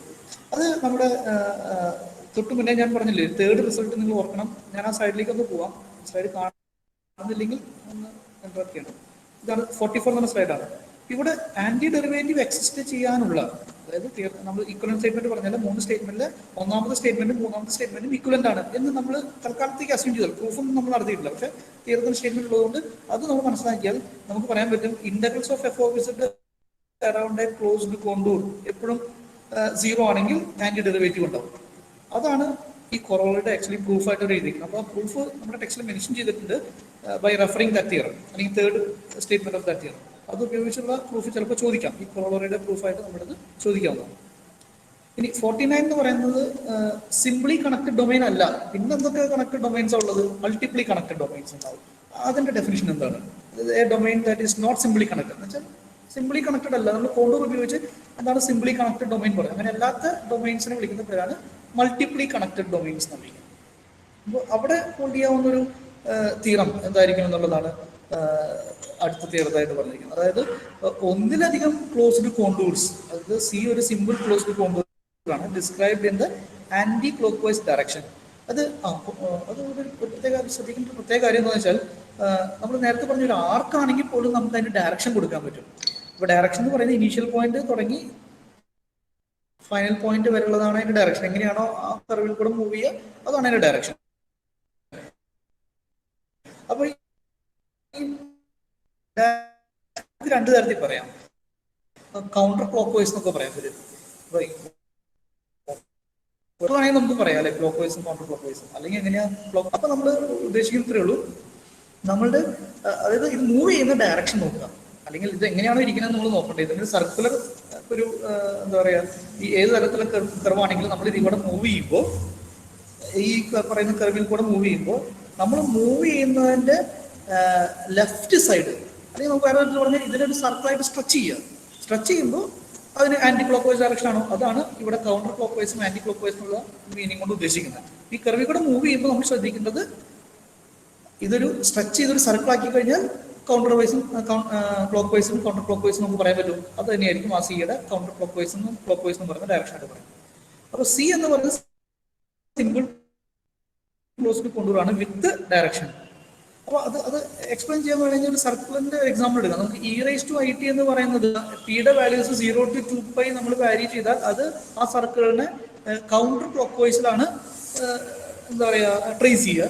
അതേസമയം നമ്മൾ e⁻ എന്ന് എഴുതാണെങ്കിൽ 0 to 2π വരെ മൂവ് ചെയ്യുമ്പോൾ അത് നേരെ ഓപ്പോസിറ്റ് ഡയറക്ഷനിൽ ചെയ്യാൻ പറ്റും എന്നുള്ളതാണ് നമ്മൾ മനസ്സിലാക്കേണ്ടത്. അപ്പൊ അതുകൊണ്ടാണ് ഇവിടെ മെൻഷൻ ചെയ്യാൻ കാരണം കൗണ്ടർ ക്ലോക്ക് വൈസ് ആണുള്ള ഡയറക്ഷനാണ് സി. ഇനി CK എന്ന് പറയുന്നത് വേറെ കുറെ simple closed contours interior to c ആണ്, പക്ഷെ അതിന്റെ ഡയറക്ഷൻ എല്ലാം നേരെ ഓപ്പോസിറ്റ് ആണ്. സിയുടെ ഡയറക്ഷൻ കൗണ്ടർ ക്ലോക്ക് വൈസ് ആണ്. CK, C1, C2, C3, etc. CN എന്ന് പറയുന്ന വേറെ number of closed contours interior to c ഉണ്ട്, അതിനൊക്കെ ഡയറക്ഷൻ നേരെ ഓപ്പോസിറ്റ് ആണ്. അങ്ങനെയാണെങ്കിൽ ഈ രണ്ട് ഇന്റഗ്രൽസ് എന്ന് പറയുന്നത് ആഡ് ചെയ്ത് കഴിഞ്ഞാൽ, അല്ലെങ്കിൽ ഈ പറയുന്ന n+1 ഇന്റഗ്രൽസ്, n+1 ഇന്റഗ്രൽസ് ആണ് താഴെ എഴുതിയിരിക്കുന്നത്. ഇന്റഗ്രൽ ഓവർ സിയും പിന്നെ integral over C1 plus integral over C2 plus etcetera integral over CN, അത്രയും ഇന്റഗ്രൽസ് എല്ലാം ആഡ് ചെയ്താൽ ആൻസർ 0 ആയിരിക്കുന്നത്. ഓക്കെ, ഇതിന്റെ കൊറോളറി ആയിട്ട് പറഞ്ഞിരിക്കുന്നത് രണ്ട് എന്താ പറയാ C1, C2 denote positive oriented simple closed contours ആണ്. C1 ഇന്റീരിയർ ടു C2 ആണ്. രണ്ടെണ്ണം മാത്രമേ ഉള്ളൂ. അങ്ങനെയാണെങ്കിൽ നമുക്ക് C1 ഉം C2, നേരത്തെ റിസൾട്ടിൽ N1 ആണെങ്കിൽ എന്ത് സംഭവിക്കും? N1 ആണെങ്കിൽ C ഉണ്ടാവും, C1 ഉണ്ടാവും എന്ന് വിചാരിക്കുക, തൊട്ട് മുന്നത്തെ തീരത്തിൽ. അപ്പൊ C1ന്റെ ഡയറക്ഷൻ ക്ലോക്ക് വൈസ് ആണ്. അപ്പൊ അതിന്റെ ഡയറക്ഷൻ ആന്റി ക്ലോക്ക് വൈസ് ആയിരിക്കും. ഈ ഇന്റഗ്രൽ നേരെ നെഗറ്റീവ് ആയിരിക്കും. അപ്പോൾ റൈറ്റ് സൈഡിലേക്ക് എടുക്കുമ്പോൾ അത് രണ്ടും സെയിം ആയിരിക്കും എന്ന് പറയുന്ന ഒരു കൊറോളറിയാണ് താഴെ ചെയ്തിരിക്കുന്നത്. ഇതൊക്കെ നമ്മൾ ഓൾറെഡി കേട്ടിട്ടുണ്ടാവും. അപ്പോൾ ഇത് നമ്മുടെ കോഷീസ് ഇന്റഗ്രൽ ഫോർമുല അല്ലെങ്കിൽ കോഷി റെസിഡ്യൂ തിയറമായിട്ട് ബന്ധപ്പെടുത്തി പഠിക്കാൻ പറ്റുന്ന റിസൾട്ട് ആയതുകൊണ്ടാണ് കൂട്ടിച്ചേർത്ത് എഴുതിയുള്ളൂ. ഇതിന്റെ പ്രൂഫുകളൊക്കെ ഇമ്പോർട്ടൻ്റ് ആണ്, ചോദിക്കാൻ സാധ്യതയാണ്. 51 നമ്മൾ ചെയ്യുന്നത് കോഷി ഇന്റഗ്രൽ ഫോർമുല എന്ന് പറഞ്ഞാൽ എങ്ങനെ ഒരു ഇന്റഗ്രൽ എളുപ്പത്തിൽ ഇവാലുവേറ്റ് ചെയ്യാം, ഫംഗ്ഷന്റെ വാല്യൂ മാത്രം ഉപയോഗിച്ചൊരു ഇന്റഗ്രൽ എങ്ങനെ എളുപ്പത്തിൽ ഇവാലുവേറ്റ് ചെയ്യാം, അതാണ് കോഷീസ് ഇന്റഗ്രൽ ഫോർമുല. ഈ integral formula state and proof ചിലപ്പോൾ പറയാം, അതിനേക്കാൾ കൂടുതൽ ഇതിന് പ്രോബ്ലം ചോദിക്കാനുള്ള സാധ്യത കൂടുതലാണ് ഈ ഏരിയയിൽ. അപ്പൊ തീരം ഇതാണ്, f(z0) എന്ന് പറയുന്ന വാല്യൂ ആയിരിക്കും ഈ പറയുന്ന 1/2πi integral over c f(z) divided by z minus dz എന്ന് പറയും. ഇവിടെ ചിന്തിക്കേണ്ട കാര്യം, ഒരു ഇന്റഗ്രലിന്റെ വാല്യൂ എന്ന് പറയുന്നത് ഫംഗ്ഷന്റെ വാല്യൂ ആയിട്ട് കണക്ട് ചെയ്യുന്ന റിസൾട്ട് ആണ്. ഇന്റഗ്രൽ എഫും നമ്മൾ കണക്ട് ചെയ്യണമെങ്കിൽ ഇങ്ങനത്തെ ഒരു ഫോർമുല ഉപയോഗിക്കാം എന്നുള്ളതാണ്. അതിന്റെ ജനറലൈസേഷൻ ആണ് എക്സ്റ്റൻഷൻ ആയിട്ട് പറഞ്ഞിരിക്കുന്നത്. nth ഡെറിവേറ്റീവ്, അതായത് fn ഓഫ് z0 എന്ന് പറയുന്നത് ഈ ഇന്റഗ്രൽ ആയിരിക്കും. ഈ ഇന്റഗ്രൽ എക്സിസ്റ്റ് ചെയ്താൽ അത് fn ഓഫ് z0 ആയിരിക്കും. ഇത് ഉപയോഗിച്ചൊക്കെ നമുക്ക് വളരെ ഇൻട്രസ്റ്റിംഗ് ആയിട്ടുള്ള കുറെ റിസൾട്ടുകൾ പറയാൻ പറ്റും. കാരണം നിങ്ങൾ കോംപ്ലക്സ് അനാലിസിസ് പഠിക്കുമ്പോൾ ശ്രദ്ധിക്കേണ്ട കാര്യം, എഫ് അനാലിറ്റിക് ആണെങ്കിൽ നിങ്ങൾ ഇത് പഠിച്ചു കഴിഞ്ഞപ്പോൾ നിങ്ങൾക്ക് മനസ്സിലാക്കാൻ പറ്റിയിട്ടുണ്ടാവുക f' അനാലിറ്റിക് ആയിരിക്കും, f" അനാലിറ്റിക്. ഒറ്റ തവണ അനലിറ്റിസിറ്റി കിട്ടിയാൽ മതി. അത് ടൈലർ സീരീസിന്റെ കോൺസിക്വൻസോ അല്ലെങ്കിൽ ഇന്റഗ്രലിന്റെ കോൺസിക്വൻസോ ഒക്കെ നമുക്ക് വളരെ ഈസി ആയിട്ട് പ്രൂവ് ചെയ്തെടുക്കാൻ പറ്റും. എഫ് അനലിറ്റിക് ആണോ, അതിന്റെ ഡെറിവേറ്റീവ് f' അനലിറ്റിക് ആയിരിക്കും, അതിന്റെ ഡെറിവേറ്റീവ് f" അനലിറ്റിക് ആയിരിക്കും, എല്ലാ ഡെറിവേറ്റീവും അനലിറ്റിക് ആയിരിക്കും. അതേസമയം റിയൽ അനാലിസിസിൽ ഇത് അങ്ങനെയല്ല. ഇത് നമ്മൾ അനലിറ്റിസിറ്റി അല്ല പറഞ്ഞാൽ, റിയൽ അനാലിസിസിന്റെ ഡിഫറൻഷ്യബിലിറ്റി കൺസിഡർ ചെയ്താൽ, അല്ലെങ്കിൽ റിയൽ അനാലിസിസിൽ എന്താണ് അനലിറ്റിക് ഫംഗ്ഷൻസ്, അവിടെ ഒരു ക്വസ്റ്റ്യൻ വരും, കോംപ്ലക്സ് അനലിറ്റിക് ഫംഗ്ഷൻ തന്നെയാണോ real analysis analytic functions? Okay, ശരിക്കും രണ്ടും സെയിം ആണ്. അനലിറ്റിക് ഫംഗ്ഷന്റെ ഡെഫിനേഷൻ നമ്മൾ ഇവിടെ പഠിച്ചതല്ല, അവിടെ ഉപയോഗിക്കുന്നത് മാത്രം. ഇത് റിയൽ അനാലിസിസിലെ അനലിറ്റിക് ഫംഗ്ഷനും ഇവിടുത്തെ അനലിറ്റിക് ഫംഗ്ഷനും entirely same properties analytic functions ആണ്, പക്ഷേ ഡെഫിനിഷൻസ് ഡിഫറെന്റ് ആണ്. അതായത് ഇവിടെ പഠിച്ച ഡെഫിനിഷൻ എന്ന് പറയുന്നത് നിങ്ങൾ ഓർക്കുന്നത് അറിയാൻ പറ്റും. Z0 എന്ന് പറഞ്ഞ പോയിന്റിൽ അനലിറ്റിക് ആവണമെങ്കിൽ Z0ന്റെ നൈബർഹുഡിൽ മുഴുവൻ ഡിഫറൻസുകൾ ആവണം, അപ്പോഴാണ് Z0 അനലിറ്റിക് എന്ന് വിളിക്കുന്നത്. റിയൽ അനാലിസിസിൽ അതല്ല അനലിറ്റിക് ഫംഗ്ഷന്റെ ഡെഫിനിഷൻ. ഓക്കെ, റിയൽ അനാലിസിസിൽ നിങ്ങൾ അത്തരം പ്രോപ്പർട്ടിയുള്ള ഒരു ഫംഗ്ഷൻ എടുത്താൽ, അതായത് Z0 അല്ലെങ്കിൽ ഒരു X0 എന്ന പോയിന്റ് എടുത്ത് അതിന്റെ നൈബർഹുഡിൽ മുഴുവൻ ഡിഫറൻഷ്യൽ ആയിട്ടുള്ള ഒരു ഫംഗ്ഷൻ എടുത്താൽ അവിടെ നമ്മൾ ഈ പറഞ്ഞ പ്രോപ്പർട്ടി എക്സ്പെക്ട് ചെയ്യാൻ പറ്റില്ല. റിയൽ അനാലിസിസിൽ അത്തരം ഫംഗ്ഷൻസിനെ അനലിറ്റിക് ഫംഗ്ഷൻ എന്ന് വിളിക്കാറില്ല. അത് ഈ പ്രോപ്പർട്ടി ഇല്ലാത്തതുകൊണ്ട് തന്നെയാണ് വിളിക്കാത്തത്, അല്ലേ? അപ്പോൾ നമ്മൾ പറയുന്നത് റിയൽ ലൈനിൽ മുഴുവൻ ഡിഫറൻഷ്യൽ ആയിട്ട് ഫംഗ്ഷൻ എടുത്തിട്ട് നിങ്ങൾ അതിന്റെ ഡെറിവേറ്റീവ് കണ്ട് നോക്ക്, അത് ഡിഫറൻഷ്യൽ ആണെന്ന് നോക്ക്, അതിന്റെ വീണ്ടും ഡെറിവേറ്റീവ് എടുത്ത് ഡിഫറൻഷ്യൽ ആണെന്ന് നോക്ക്, അങ്ങനെ നമുക്ക് കണ്ടിന്യൂ ചെയ്യാൻ പറ്റില്ല. ഓക്കെ, നമുക്ക് ഒരു തവണ ഡിഫറൻഷ്യൽ ആയിട്ട്, അല്ലെങ്കിൽ 2 തവണ ഡിഫറൻഷ്യൽ ആയിട്ട്, അല്ലെങ്കിൽ 4 തവണ ഡിഫറൻഷ്യൽ ആയിട്ടുള്ള ഫംഗ്ഷൻസ് എല്ലാം കാണാൻ പറ്റും. ഓക്കെ, റിയൽ ലൈനിൽ മുഴുവൻ ഡിഫറൻഷ്യൽ ആയിട്ട്. പക്ഷേ അത്തരം ഫംഗ്ഷൻസിന് നമ്മൾ അതുകൊണ്ട് തന്നെ അവിടെ എന്ത് വിളിക്കാറില്ല, അനലിറ്റിക് ഫംഗ്ഷൻ എന്ന് വിളിക്കാറില്ല. ഓക്കെ, ശരിക്കും അനലിറ്റിക് ഫംഗ്ഷന്റെ ഡെഫിനിഷൻ നമ്മൾ അടുത്ത സെക്ഷനിൽ പറയാം. 55 എന്ന് പറഞ്ഞ സെക്ഷൻ കൂടുതൽ പഠിക്കും. ടൈലർ സീരീസ് എക്സിസ്റ്റ് ചെയ്യണം എന്നുള്ളതാണ്, അല്ലെങ്കിൽ പവർ സീരീസ് എക്സ്പാൻഷൻ ഉണ്ടെന്ന് പറയുന്നതാണ് ശരിക്കും അനലിറ്റിക് ഫംഗ്ഷന്റെ ഡെഫിനിഷൻ. അത് ഇവിടെ അങ്ങനെ തന്നെ, ഇവിടെ ഒരു ക്യാരക്ടറൈസേഷൻ ആയിട്ട് നമ്മൾ പ്രൂവ് ചെയ്യും. അനലിറ്റിക് ആണെങ്കിൽ ടൈലർ സീരീസ് എക്സ്പാൻഷൻ ഉണ്ടാവും, ഇഫ് ആൻഡ് ഓൺലി. ശരിക്കും അതാണ് അനലിറ്റിക് ഫംഗ്ഷൻ ഡെഫിനിഷൻ. ഇപ്പോൾ നമ്മൾ ഓൾറെഡി വേറൊരു ഡെഫിനിഷൻ കോംപ്ലക്സ് അനാലിസിസ് മാത്രം ഉപയോഗിക്കാൻ പറ്റുന്നതുകൊണ്ട് ഈ തിയറത്തിന് കോൺസിക്വൻസ് ആയിട്ട് നമുക്ക് പ്രൂവ് ചെയ്തെടുക്കാൻ പറ്റുന്നത് എല്ലാ തരത്തിലുള്ള ഡെറിവേറ്റീവുകളും F, F dash, F double dash എല്ലാം അനലിറ്റിക് ആയിരിക്കും എന്ന് നമുക്ക് പ്രൂവ് ചെയ്യാൻ പറ്റും. കോംപ്ലക്സ് അനാലിസിന് മാത്രമാണ് ഈ നൈബർഹുഡിൽ ഡിഫറൻഷ്യബിൾ ആവുന്നതും ടൈലർ സീരീസ് എക്സ്പാൻഷൻ ഉണ്ട് എന്ന് പറയുന്നതൊക്കെ ഈക്വലന്റ് ആവുന്നത്. റിയൽ അനാലിസിലാണ് നിർബന്ധമല്ല. ഓക്കെ, ഇതാണ് കോൺസിക്വൻസ് ആയിട്ട്, അല്ലെങ്കിൽ എന്താ പറയുക, നമ്മുടെ എഫ് എൻ ഡാഷിന്റെ നമ്മൾ നേരത്തെ പറഞ്ഞ കാര്യം തന്നെയാണ്. എഫ് എൻ ഓഫ് ഇസഡ് നോട്ടിന്റെ വാല്യൂ എന്താണെന്നുള്ളത് നമ്മൾ നേരത്തെ എക്സ്റ്റൻഷനിൽ പ്രൂവ് ചെയ്യല്ല, അതിന്റെ സ്റ്റേറ്റ്മെന്റ് ഉണ്ട്.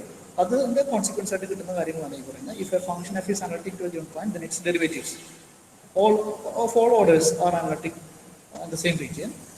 Corollary ആയിട്ട് പറയുന്നത് the components of u and v have continuous partial derivatives of all orders. f continuous ആണ്, f analytic ആണെന്ന് വെച്ചാൽ f dash analytic ആയിരിക്കും. ഓക്കെ, f dash നമുക്കറിയാം ux ഉം i vx ആണ് f dash ആയിട്ട് വരിക, vux നും vx നും അതേ പ്രോപ്പർട്ടീസ് ഉണ്ടാവും. അങ്ങനെയുള്ള കാര്യങ്ങളൊക്കെ ഉപയോഗിച്ച് വളരെ ഈസി ആയിട്ട് നമുക്കതെല്ലാം കൺക്ലൂഡ് ചെയ്തെടുക്കാൻ പറ്റും. പിന്നെ നമ്മൾ ഓർത്തെടുക്കേണ്ട ഒരു കാര്യം, ഞാൻ നേരത്തെ പറഞ്ഞു കോഷീസ് തിയറത്തിന്റെ കോൺവേഴ്സ് ട്രൂ ആണോ എന്നുള്ളത്, അല്ലെങ്കിൽ കോഷി ഗോർസെറ്റ് തിയറത്തിന്റെ കോൺവേഴ്സ് ട്രൂ ആണോ, അത് ട്രൂ ആവാനായിട്ട് ഒരു കണ്ടീഷൻ കൂടെ നമ്മൾ എക്സ്ട്രാ ഇമ്പോസ് ചെയ്യണം. അത് എഫ് എന്ന് പറയുന്നത് കണ്ടിന്യൂസ് ആവാന്നുള്ളതാണ്. കണ്ടിന്യൂസ് ആണ്, പിന്നെ കോഷീസ് തിയറത്തിലെ നെസസറി കണ്ടീഷൻ സാറ്റിസ്ഫൈ ചെയ്താൽ ഇത് സഫീഷ്യന്റ് ആവും. എഫ് ഈസ് അനലിറ്റിക് എന്ന് പറയാൻ പറ്റും പ്രോപ്പർട്ടി.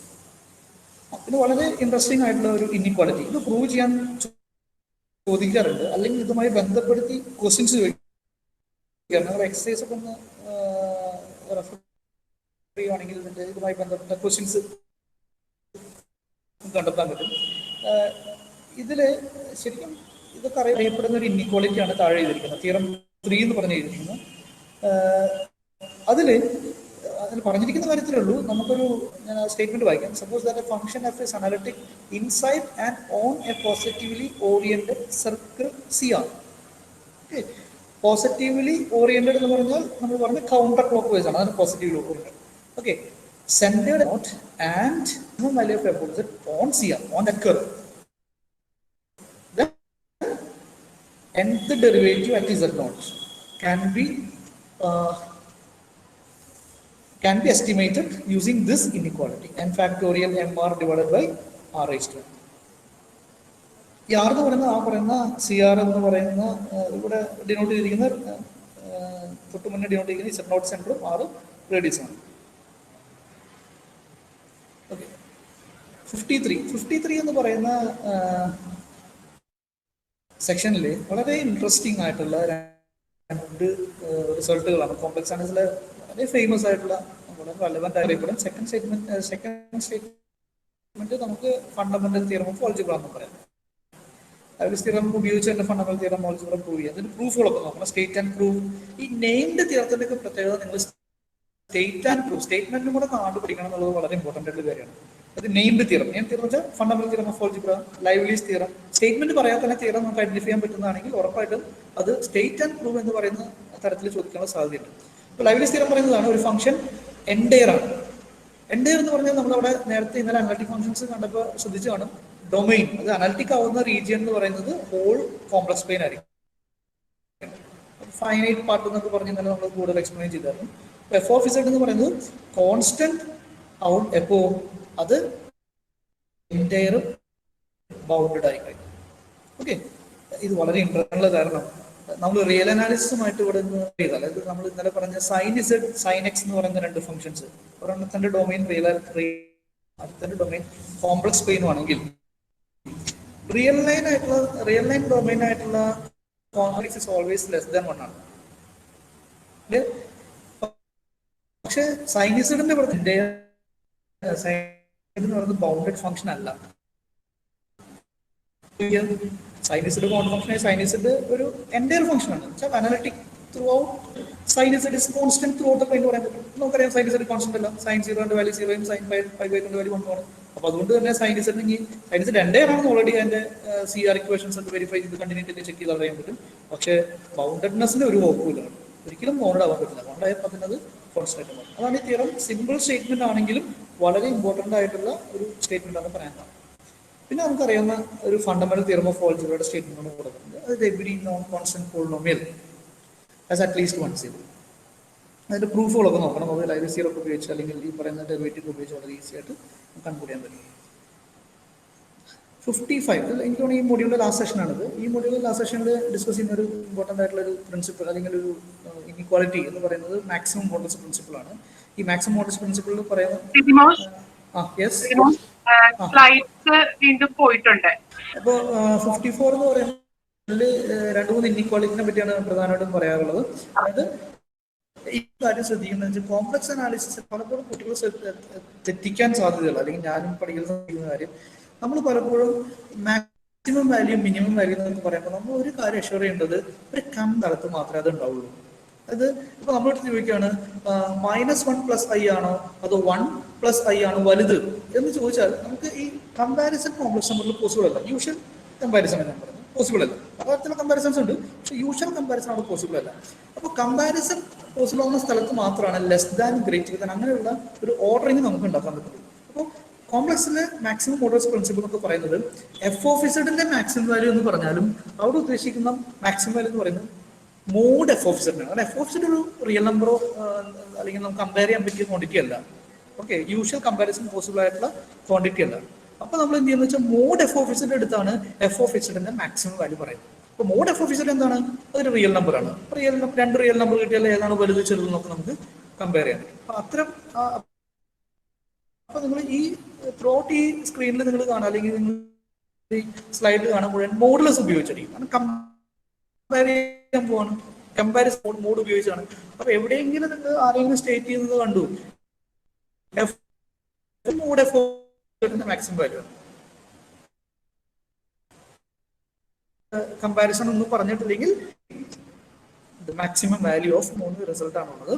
അതിൽ റിസൾട്ട് പറയുന്നത് suppose that f of z mod f of z less than or equal to mod f of z naught at each point value consider ചെയ്താൽ ഈ ഇക്വാലിറ്റി ഹോൾഡ് ചെയ്താൽ ആ f of z എന്തായിരിക്കും? Constant ആയിരിക്കും. Okay, constant മാത്രമേ ഈ property ഉണ്ടാവുള്ളൂ. Okay, അതായത് ഈ ഇസഡ് നോട്ട് എന്ന് വേണമെങ്കിൽ പറയാം മോഡുലസ് എഫിന്റെ മാക്സിമം വാല്യൂ അറ്റൈൻ ചെയ്യണമെങ്കിൽ അത് കോൺസ്റ്റന്റ് മാത്രം അറ്റൈൻ ചെയ്യും. എവിടെ? ഒരു ഓപ്പൺ നൈബർഹുഡുമായി ബന്ധപ്പെട്ട തിയറം പറയുന്നത് function f is analytic can not constant in a given domain. നേരത്തെ പറഞ്ഞതിന്റെ അല്ലെങ്കിൽ ആ റിസൾട്ട് ഉപയോഗിച്ചത് നോൺ കോൺസ്റ്റന്റ് ആണ്. ഓക്കെ, അങ്ങനെയാണെങ്കിൽ മോഡ് എഫ് മാക്സിമം അറ്റൈൻ ചെയ്യില്ല എന്നുള്ളതാണ് ഈ റിസൾട്ട് പറയുന്നത്. ഇനി there is no point is not maximum attain ചെയ്യുന്നത് ഞാൻ പറഞ്ഞു തൊട്ട് മുന്നത്തെ ലെമയിൽ പറഞ്ഞിരിക്കുന്നതാണ് മാക്സിമം അറ്റൈൻ ചെയ്യുന്നതിന്റെ മീനിങ്. അങ്ങനെ ഒരു ഇൻഇക്വാലിറ്റി സാറ്റിസ്ഫൈ ചെയ്യുന്ന ഒരു ഇസഡ് നോട്ട് ഉണ്ടാകുന്നത്. ഇനി അതേസമയം നമ്മൾ കൺസിഡർ ചെയ്യുന്നത് റീജിയൻ ക്ലോസ്ഡ് ബൗണ്ടഡ് ആണ്. ഡൊമൈൻ എന്ന് പറഞ്ഞാൽ ഓപ്പൺ കണക്റ്റഡ് റീജിയൻ ആണ്. ഇനി നമ്മൾ കൺസിഡർ ചെയ്യുന്ന റീജിയൻ ക്ലോസ്ഡ് ബൗണ്ടഡ് ആണെങ്കിൽ അവിടെ മോഡ് എഫ് ഓഫ് ഇസഡ് എന്ന് പറയുന്നത് ഒരു കണ്ടിന്യൂസ് ഫംഗ്ഷൻ ആയിട്ട് ട്രീറ്റ് ചെയ്യാം. എഫ് അനലിറ്റിക് ആണെങ്കിൽ എഫ് കണ്ടിന്യൂസ് ഫംഗ്ഷൻ ആണെങ്കിൽ മോഡ് എഫ് ഓഫ് ഇസഡും കണ്ടിന്യൂസ് ആയിരിക്കും. അങ്ങനെയാണെങ്കിൽ ക്ലോസ്ഡ് ബൗണ്ടഡ് നമ്മൾ നേരത്തെ പറഞ്ഞു റിയലിലെ ആറിലെ പോലെ തന്നെ അല്ലെങ്കിൽ R2 R3 പോലെ തന്നെയുള്ള റിസൾട്ട് ഇവിടെയും ഹോൾഡ് ചെയ്യും.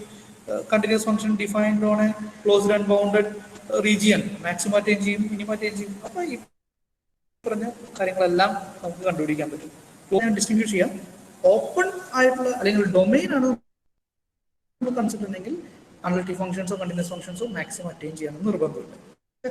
ക്ലോസ്ഡ് ബൗണ്ടഡ് ആണെങ്കിൽ ഉറപ്പായിട്ട് അറ്റൈൻ ചെയ്യും. അത് ചെയ്യില്ല, കാരണം ഇൻസൈഡ് എന്ന് പറയുന്നത് ഓപ്പൺ ആയിരിക്കുമല്ലോ റീജിയൻ. പക്ഷെ അതപ്പോൾ അറ്റൈൻ ചെയ്യും, ബൗണ്ടറിയിലായിരിക്കും അറ്റൈൻ ചെയ്യും. ഇങ്ങനെയുള്ള 3 റിസൾട്ടാണ് ഈ പറഞ്ഞ സെഷനിൽ ഉള്ളത്. ഇത്രയാണ് മൊഡ്യൂൾ 2. ഓക്കെ, ഈ സെഷനിൽ ഇത് മൊഡ്യൂൾ ഇതിൽ പ്രധാനമായിട്ടും അനലിറ്റിക് ഫംഗ്ഷൻസ് എന്താ പറയുന്നത് റെപ്രസെന്റേഷൻ ഫംഗ്ഷൻ എങ്ങനെ റെപ്രസെന്റ് ചെയ്യാന്നുള്ള കാര്യങ്ങളാണ് പറഞ്ഞത്. ഇതുപോലെ അനലിറ്റിക് ഫംഗ്ഷൻസ് ആണെങ്കിൽ അതിന് ഒരു റെപ്രസെന്റേഷൻ എന്നുള്ളൊരു കാര്യമാണ് ഈ സെഷനിൽ കൂടുതലും പറയാനായിട്ട് അല്ലെങ്കിൽ നമ്മുടെ ടെക്സ്റ്റ് ബുക്ക് പറയുന്നത്. അതിനുള്ള 2 കാര്യങ്ങളാണ് ഇതിൽ പ്രധാനമായിട്ട് കാര്യങ്ങളായിട്ട് ഈ മോഡ്യൂളിൽ നമുക്ക് ഡിസ്കസ് ചെയ്യാനുള്ളത്. അതിൽ ഇതിൽ കുറേ സെഷൻസ് എല്ലാം ഞാൻ ഒഴിവാക്കിയിട്ടുണ്ട്. അതെല്ലാം എക്സാമ്പിൾസിന്റെ വർക്ക്ഡ് ഔട്ട് എക്സാമ്പിളാണ്. അപ്പോൾ ആ സെക്ഷൻസ് നിങ്ങളുടെ സിലബസിൽ ഉണ്ടാവും, പക്ഷെ ഞാനത് ഇതിൽ ഇൻക്ലൂഡ് ചെയ്തിട്ടില്ല. പക്ഷെ ഇമ്പോർട്ടൻ്റ് ആയിട്ടുള്ള കാര്യങ്ങൾ മാത്രമേ ഇതിൽ ഇൻക്ലൂഡ് ചെയ്തിട്ടുള്ളൂ. ഇതിൽ ആദ്യത്തെ റിസൾട്ട് അല്ലെങ്കിൽ തിയറം എന്ന് പറയുന്നത് സീക്വൻസുകളെ പറ്റിയാണ് സ്റ്റഡി തുടങ്ങുന്നത്. നമുക്ക് പറയേണ്ടത് സീരീസിനെ പറ്റിയാണ്. ഒരു സീരീസ്, ഒരു കോംപ്ലക്സ് സീരീസ്, നിങ്ങൾ റിയൽ അനാലിസിസിൽ പഠിച്ച സീക്വൻസ് ആൻഡ് സീരീസ് പ്രോപ്പർട്ടി എല്ലാം തന്നെ കോംപ്ലക്സ് കാര്യങ്ങളാണ് ആദ്യമേ ഇവര് അസർട്ട് ചെയ്യാൻ ഉദ്ദേശിക്കുന്നത്. കോംപ്ലക്സ് നമ്പേഴ്സ് ആണെങ്കിൽ ഇസഡ് ആണ് എഴുതാൻ പറ്റും.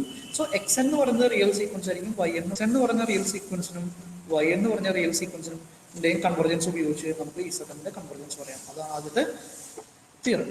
അത് ഇസഡ് എപ്പോൾ കൺവെർജ് ചെയ്യും? That is if and only limit x n limit y n exist, അല്ലെങ്കിൽ എക്സ് എന്നും വൈ എന്നും കൺവെർജൻ ആണെങ്കിൽ ഇസഡിന്റെ കൺവെർജൻ. ഇതേപോലെ തന്നെ സീരീസ് സീക്വൻസ് ഓഫ് പാർഷ്യൽ സമ്മങ്ങൾ നമ്മൾ ഡിഫൈൻ ചെയ്യും. സീക്വൻസ് ഓഫ് പാർഷ്യൽ സമ്മങ്ങൾ ഡിഫൈൻ ചെയ്താണ് നമ്മൾ ഒരു റിയൽ സീരീസിന്റെ കൺവെർജൻസ് സ്റ്റഡി ചെയ്തിട്ടുണ്ടാവുക. ആ കൺവെർജൻസ് അതേപോലെ തന്നെ ഇവിടെ ഉപയോഗിക്കാൻ പറ്റും. എന്നുവെച്ചാൽ ഇസഡ് എൻ കൺവെർജ് ചെയ്യണമെങ്കിൽ സിഗ്മ എക്സ് എന്നും സിഗ്മ വൈ എന്നും കൺവെർജ് ചെയ്യണം. സിഗ്മ എക്സ് എൻ കൺവെർജ് ചെയ്യണമെങ്കിൽ നമുക്കറിയാം സിഗ്മ എക്സ് എന്ന് പറയുന്ന ആളുടെ സീക്വൻസ് ഓഫ് പാർഷ്യൽ സംസ് എഴുതണം, അത് കൺവെർജ് ചെയ്യാൻ നോക്കണം. അതേപോലെ സിഗ്മ വൈ എന്നിന്റെ സീക്വൻസ് ഓഫ് പാർഷ്യൽ സംസ് കണ്ടുപിടിക്കണം, അത് കൺവെർജ് ചെയ്യാൻ നോക്കണം. If both are convergent then we can say that Zn is converged. Series Zn is converged. Real answer പഠിച്ച സീരീസിൽ പഠിച്ച ആദ്യത്തെ പ്രോപ്പർട്ടി ആയിരിക്കും if a series is convergent then nth term converges to zero. The same results holds for complex numbers in complex series. The absolute convergence of series of complex numbers implies the convergence of the series. അവിടെ പഠിച്ച രണ്ട് convergence പ്രധാനമായിട്ടും പഠിച്ചിരിക്കുക conditionally series ആണ്. അപ്പോൾ അതിലെ ഒരു property ആയിട്ട് absolute convergence ആണ് ഇവിടെ പറഞ്ഞിരിക്കുന്നത്. അബ്സല്യൂട്ട് കൺവെർജൻസ് ഇതാണ് ഞാൻ പറഞ്ഞ ഒരു റെപ്രസെന്റേഷൻ. അതായത് if f is analytic at a point is a neighbourhood at which can be written as a power series, അല്ലെങ്കിൽ ഇറ്റ്സ് എ സീരീസ്. എങ്ങനെയാണ് സീരീസ് എടുത്തത്? A0 plus A1 Z minus Z0 plus A2 Z minus Z0 whole square plus etcetera എന്ന് പറഞ്ഞ് നമുക്ക് express ചെയ്യാൻ പറ്റും. ഈ ANകളൊക്കെ നമുക്ക് ഇവാലുവേറ്റ് ചെയ്യാൻ പറ്റും. AN എന്ന് പറയുന്നത് FN of Z0 by M factorial ആണ്. ഇതിന്റെ പ്രൂഫ് ഒക്കെ ടെക്സ്റ്റിലുണ്ട്, നമുക്ക് വായിക്കാവുന്നതാണ്. ഈ AN ഒക്കെ വളരെ ഈസി ആയിട്ട് കണ്ടുപിടിക്കാൻ പറ്റും. നിങ്ങൾ ഇതിനെ ഫസ്റ്റ് എഫ് അനലിറ്റിക് ആയതുകൊണ്ട് F ഡാഷ് എക്സിസ്റ്റ് ചെയ്യും. F ഡാഷ് എക്സിസ്റ്റ് ചെയ്ത് കഴിഞ്ഞാൽ റൈറ്റ് എന്ന് പറയുന്നത് ടേം ബൈ ടേം ഡിഫറൻസിയേഷൻ കോസ്റ്റ് ടേം ബൈ ടേം ഡിഫറൻഷിയേറ്റ് ചെയ്ത് ഇസെറ്റിന് ഒരു ഇസെറ്റിനോട്ട് കൊടുത്താൽ ഈ പറയുന്ന ANകളെല്ലാം നമുക്ക് വാലുവേറ്റ് ചെയ്യാൻ പറ്റും. ഇത്രയാണ് നിങ്ങൾ ഓർത്തിരിക്കുന്നത്. ഇവിടെ നിന്ന് പ്രധാനപ്പെട്ട ക്വസ്റ്റ്യൻസ് എക്സ്പാൻഷൻ ഇപ്പോൾ ഒരു എക്സാമ്പിൾ എടുത്ത് താഴെ ഞാൻ നോട്ട് പറഞ്ഞിരിക്കുന്നത് 1/1 മൈനസ് 0 എന്ന് പറഞ്ഞ പോയിന്റ് ഒരു ആണ്. ഈ ഫംഗ്ഷന് Taylor series expansion at the point 0 എന്ന് വെച്ചാൽ 0ന്റെ നൈബർഹുഡിൽ ഉണ്ടാവും. ആ എക്സ്പാൻഷൻ എന്താണെന്ന് കണ്ടുപിടിക്കാനുള്ള ഒരു ക്വസ്റ്റൻ ഉണ്ടാവാം. അപ്പൊ പല സീരീസുകൾ നിങ്ങൾ ഓർത്തെടുക്കുക എന്നുള്ളത് വളരെ ഇമ്പോർട്ടൻ്റ് ആണ്. ഇതിന്റെ പ്രത്യേകത ടൈലർ സീരീസ് നിങ്ങൾ ഒരു നൈബർഹുഡിൽ ഡിഫൈൻ ചെയ്താൽ ഇനി വേറെ രണ്ടാമതൊരു ടൈലർ സീരീസ് എക്സ്പാൻഷൻ ഉണ്ടാവില്ല. ടൈലർ സീരീസ് എക്സ്പാൻഷൻ യൂണീക്ക് ആയിരിക്കും. അപ്പോൾ ഇതിൽ ടൈലർ സീരീസ് എക്സ്പാൻഷൻ ആണ് ചെയ്തിരിക്കുന്നത്. അപ്പോൾ നമ്മൾ ഓർത്തെടുക്കേണ്ടത് കുറെ നമുക്ക് ചില സീരീസുകളുടെ എക്സ്പാൻഷൻ അറിഞ്ഞാൽ ടൈലർ സീരീസ് എഴുതാൻ എളുപ്പമുണ്ട്. കാരണം ടൈലർ സീരീസ് എക്സ്പാൻഷൻ എന്ന് പറയുന്നത് യൂണീക്ക് ആണെന്നാണ് ഞാൻ പറഞ്ഞു നിർത്തിയത്.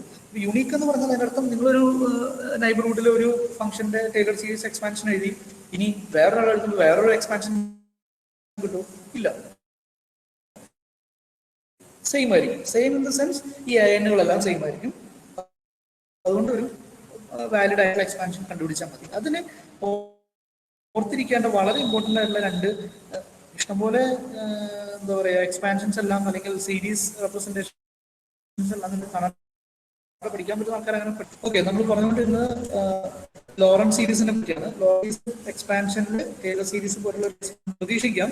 പക്ഷെ പ്രധാനപ്പെട്ട ഡിഫറൻസ് ടൈലർ സീരീസിൽ ഇസഡിന്റെ നോൺ നെഗറ്റീവ് പവേഴ്സ് മാത്രമാണെങ്കിൽ ലോറന്റ് സീരീസ് എക്സ്പാൻഷൻ എഴുതുമ്പോൾ, അതായത് നമ്മൾ ഈ പറഞ്ഞ ഡിലീറ്റഡ് നൈബർഹുഡിൽ വാലിഡ് ആയിട്ടുള്ള എക്സ്പാൻഷൻ എഴുതുമ്പോൾ അവിടെ ഇസഡ് മൈനസ് നെഗറ്റീവ് പവേഴ്സും വരാം. sigma n equal to 0 to infinity n minus 1 raised to n plus sigma n equal to 1 to infinity bn divided by z minus 1 raised to n.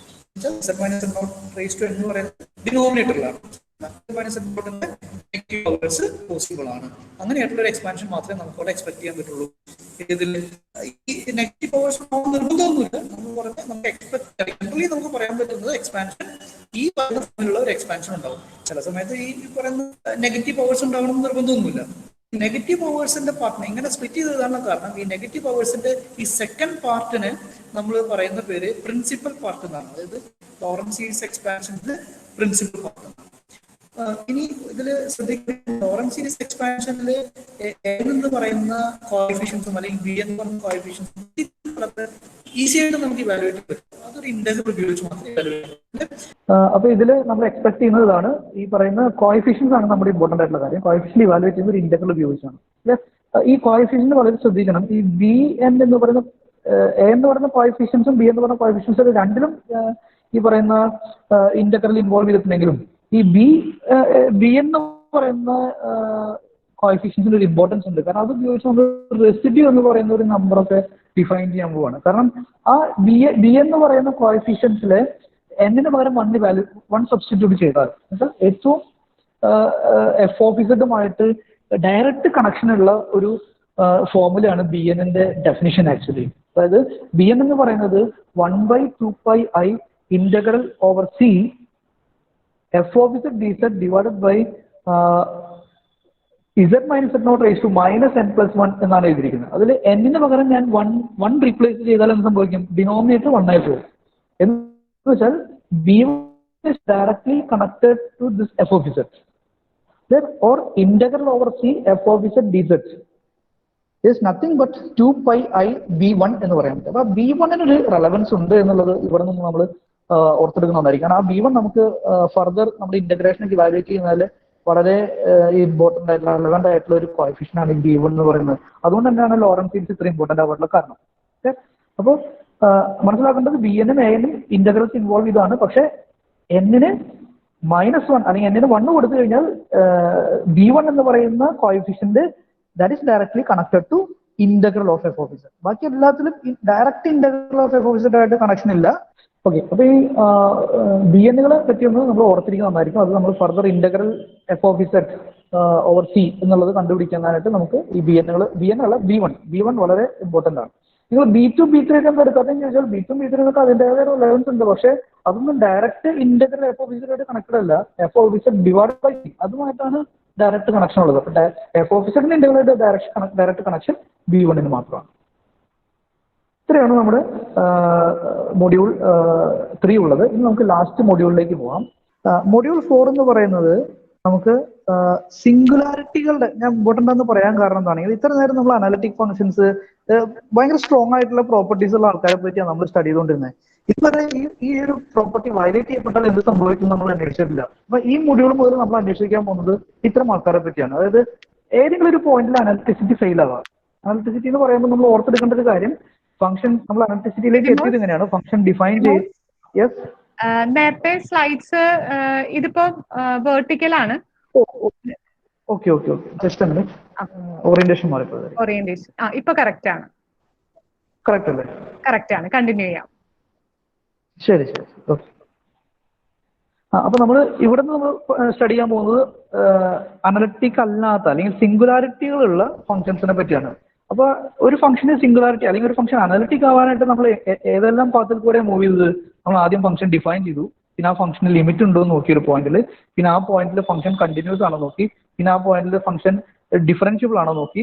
ഇനി ആ പോയിന്റിൽ differentiable ആണെങ്കിൽ അതിന്റെ ഏതെങ്കിലും ഒരു നൈബർഹുഡ് കണ്ടുപിടിക്കാൻ പറ്റുമോ അവിടെ മുഴുവൻ ഡിഫറൻഷ്യബിൾ ആയിട്ട്. ഇത്രയും സിറ്റുവേഷൻ എത്തിയപ്പോഴാണ് ആ പോയിന്റിൽ നമുക്ക് ഒരു അനലിറ്റിസിറ്റി ഡിഫൈൻ ചെയ്യാൻ പറ്റിയത്. അപ്പോൾ അനലിറ്റിസിറ്റി ഫെയിൽ ആവാനായിട്ട് ഇതേപോലെ നമുക്ക് പുറകിൽ പോവാം. ചിലപ്പോൾ ഒരു പോയിന്റിൽ മാത്രം ഡിഫറൻഷ്യബിലിറ്റി കിട്ടിയാൽ നൈബർഹുഡ് ഒന്നും കണ്ടുപിടിക്കാൻ പറ്റുന്നില്ല ഡിഫറൻഷ്യബിൾ ആയിട്ട്, എങ്കിൽ അനലിറ്റിസിറ്റി ഫെയിൽ ആവാം. അല്ലെങ്കിൽ കണ്ടിന്യൂറ്റി ഫെയിൽ ആയാൽ അനലിറ്റിസിറ്റി ഫെയിൽ ആവാം. അല്ലെങ്കിൽ ലിമിറ്റ് ഇല്ലെങ്കിൽ അനലിറ്റിസിറ്റി ഫെയിൽ ആവാം. പല തരത്തിലും അനലിറ്റിസിറ്റി ഫെയിൽ ആവാം. ഏതെങ്കിലും തരത്തിൽ അനലിറ്റിസിറ്റി ഫെയിൽ ആവുന്ന പോയിന്റ്സിനെ നമ്മൾ സിംഗുലർ പോയിന്റ് എന്നാണ് വിളിച്ചിരുന്നത്. ഓക്കെ, അപ്പൊ ആ സിംഗുലാരിറ്റികളെ പറ്റിയാണ് നമ്മൾ ഡിസ്കസ് ചെയ്യാൻ പോകുന്നത്. ഓക്കെ, ഇവിടുന്ന് ഒരു സിംഗുലർ പോയിന്റ്സിന്റെ ഒരു ക്ലാസിഫിക്കേഷൻ എന്ന് വേണമെങ്കിൽ പറയാം, അല്ലെങ്കിൽ പ്രത്യേക തരം സിംഗുലർ പോയിന്റിനെ പറ്റി മാത്രമാണ് ആദ്യമേ നമ്മൾ സ്റ്റഡി ചെയ്യുക.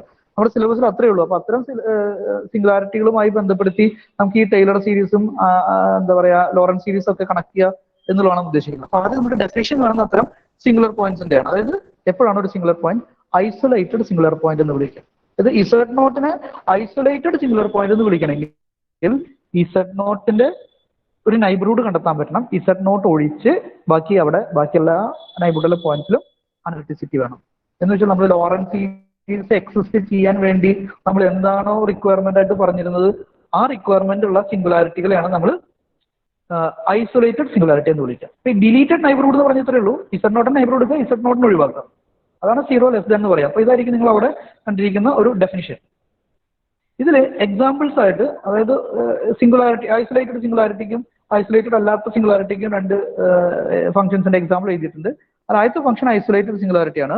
അതായത് f of z equal to z plus 1 divided by z cube divided by into z square plus 1. ഇതിൽ സിംഗുലാരിറ്റീസ് എന്ന് പറയുന്നത് രണ്ടും പോളിനോമിയൽസ് ആണ്. ന്യൂമറേറ്ററും പോളിനോമിയലാണ്, ഡിനോമിനേറ്ററും പോളിനോമിയലാണ്. ഇതിന് കുറേയധികം സ്ഥലങ്ങൾ അനലിറ്റിസിറ്റി കിട്ടും. പക്ഷേ ഡിനോമിനേറ്റർ 0 ആയിട്ടുള്ള സ്ഥലങ്ങളിൽ ഈ ഫംഗ്ഷൻ ഡിഫൈൻഡ് പോലും അല്ല. അതുകൊണ്ട് അവിടെ അനലിറ്റിസിറ്റി ഫെയിൽ ആവും. അത്തരം പോയിന്റ്സുകളെ സിംഗുലാരിറ്റി എന്ന് വിളിക്കാം. ആ പോയിന്റ്സ് ഇതൊക്കെയാണ്: z equal to 0, z equal to plus or minus i. ഇതിൽ ഇസഡ് ഈക്വൽ ടു 0 എന്ന് പറയുന്ന സിംഗുലാരിറ്റി എടുത്താൽ, ഇസഡ് ഈക്വൽ ടു 0 എന്ന് പറയുന്ന സിംഗുലാരിറ്റിയുടെ ഒരു ഹാഫ് റേഡിയസ് ഉള്ള ഒരു നൈബർഹുഡ് എടുത്താൽ അതിലെ മറ്റു രണ്ട് സിംഗുലാരിറ്റി ഇൻക്ലൂഡ് ചെയ്യപ്പെടില്ല. അതുകൊണ്ട് തന്നെ ഇസഡ് ഈക്വൽ ടു 0 എന്ന് പറയുന്ന സിംഗുലാരിറ്റിനെ ഒരു ഐസൊലേറ്റഡ് സിംഗുലാരിറ്റി എന്ന് പറയും. Then we can find a neighborhood of 0 in which there is no other singularity. അതേപോലെ പ്ലസ് ഐക്കും ഇതേപോലെ പറയാം, മൈനസ് ഐക്കും പറയാം. ഈ മൂന്ന് സിംഗുലാരിറ്റിയും ഐസൊലേറ്റഡ് സിംഗുലാരിറ്റിയാണ്. അതേസമയം നിങ്ങൾ അടുത്തൊരു ഫംഗ്ഷൻ നോക്കുക. ഇതൊക്കെ നിങ്ങൾ ടെക്സ്റ്റിലുള്ള വർക്ക് ഔട്ട് ആയിട്ടുള്ള എക്സാമ്പിളിൽ നിന്ന് എടുത്തിരിക്കുന്ന കാര്യം തന്നെയാണ്. അപ്പൊ ഇത് തന്നെ ചോദിക്കാനുള്ള സാധ്യത കൂടുതലാണ്. ജി ഓഫ് ഇസഡ് എന്ന് പറഞ്ഞാൽ 1 ബൈ സൈൻ, ടെക്സ്റ്റിൽ G of Z F of Z ആയിരിക്കണം എന്നില്ല അവിടെ നെയിം ചെയ്തിരിക്കുന്നത്. ഞാൻ നെയിം ചെയ്യുന്നുള്ളൂ ഡിഫറെന്റ് ആയിട്ട്. 1 by sine pi by z എന്ന് പറയുന്നിടത്ത് ഇസഡ് ഈക്വൽ ടു 0 ഇവിടെയും ഫംഗ്ഷൻ ഡിഫൈൻഡ് അല്ല. Pi by z is not defined. So z equal to 0 not defined ആണ്. ഇനി sine pi by z defined അല്ലാത്ത പോയിന്റ്സുകൾ എന്ന് പറയുന്നത് ഇസഡിന് 1 ബൈ എൻ കൊടുക്കുമ്പോഴാണ്. ഇസഡിന് 1 ബൈ എൻ കൊടുത്താൽ സൈൻ എൻ പൈ എന്ന് വരും. സൈൻ എൻ പൈ 0 ആണ്. സോ ഈ ഹോൾ ഡിനോമിനേറ്റർ എന്തായിട്ട് മാറും? 0 ആയിട്ട് മാറും. അപ്പൊ അതുകൊണ്ട് ഇത്തരം സ്ഥലങ്ങളെല്ലാം 0യും 1 ബൈ എന്നുകളെല്ലാം സിംഗുലാരിറ്റീസ് ആണ്. പക്ഷെ ഇവിടെ ഐസൊലേറ്റഡ് അല്ലാത്തൊരു സിംഗുലാരിറ്റിയാണ് 0. കാരണം 0ന്റെ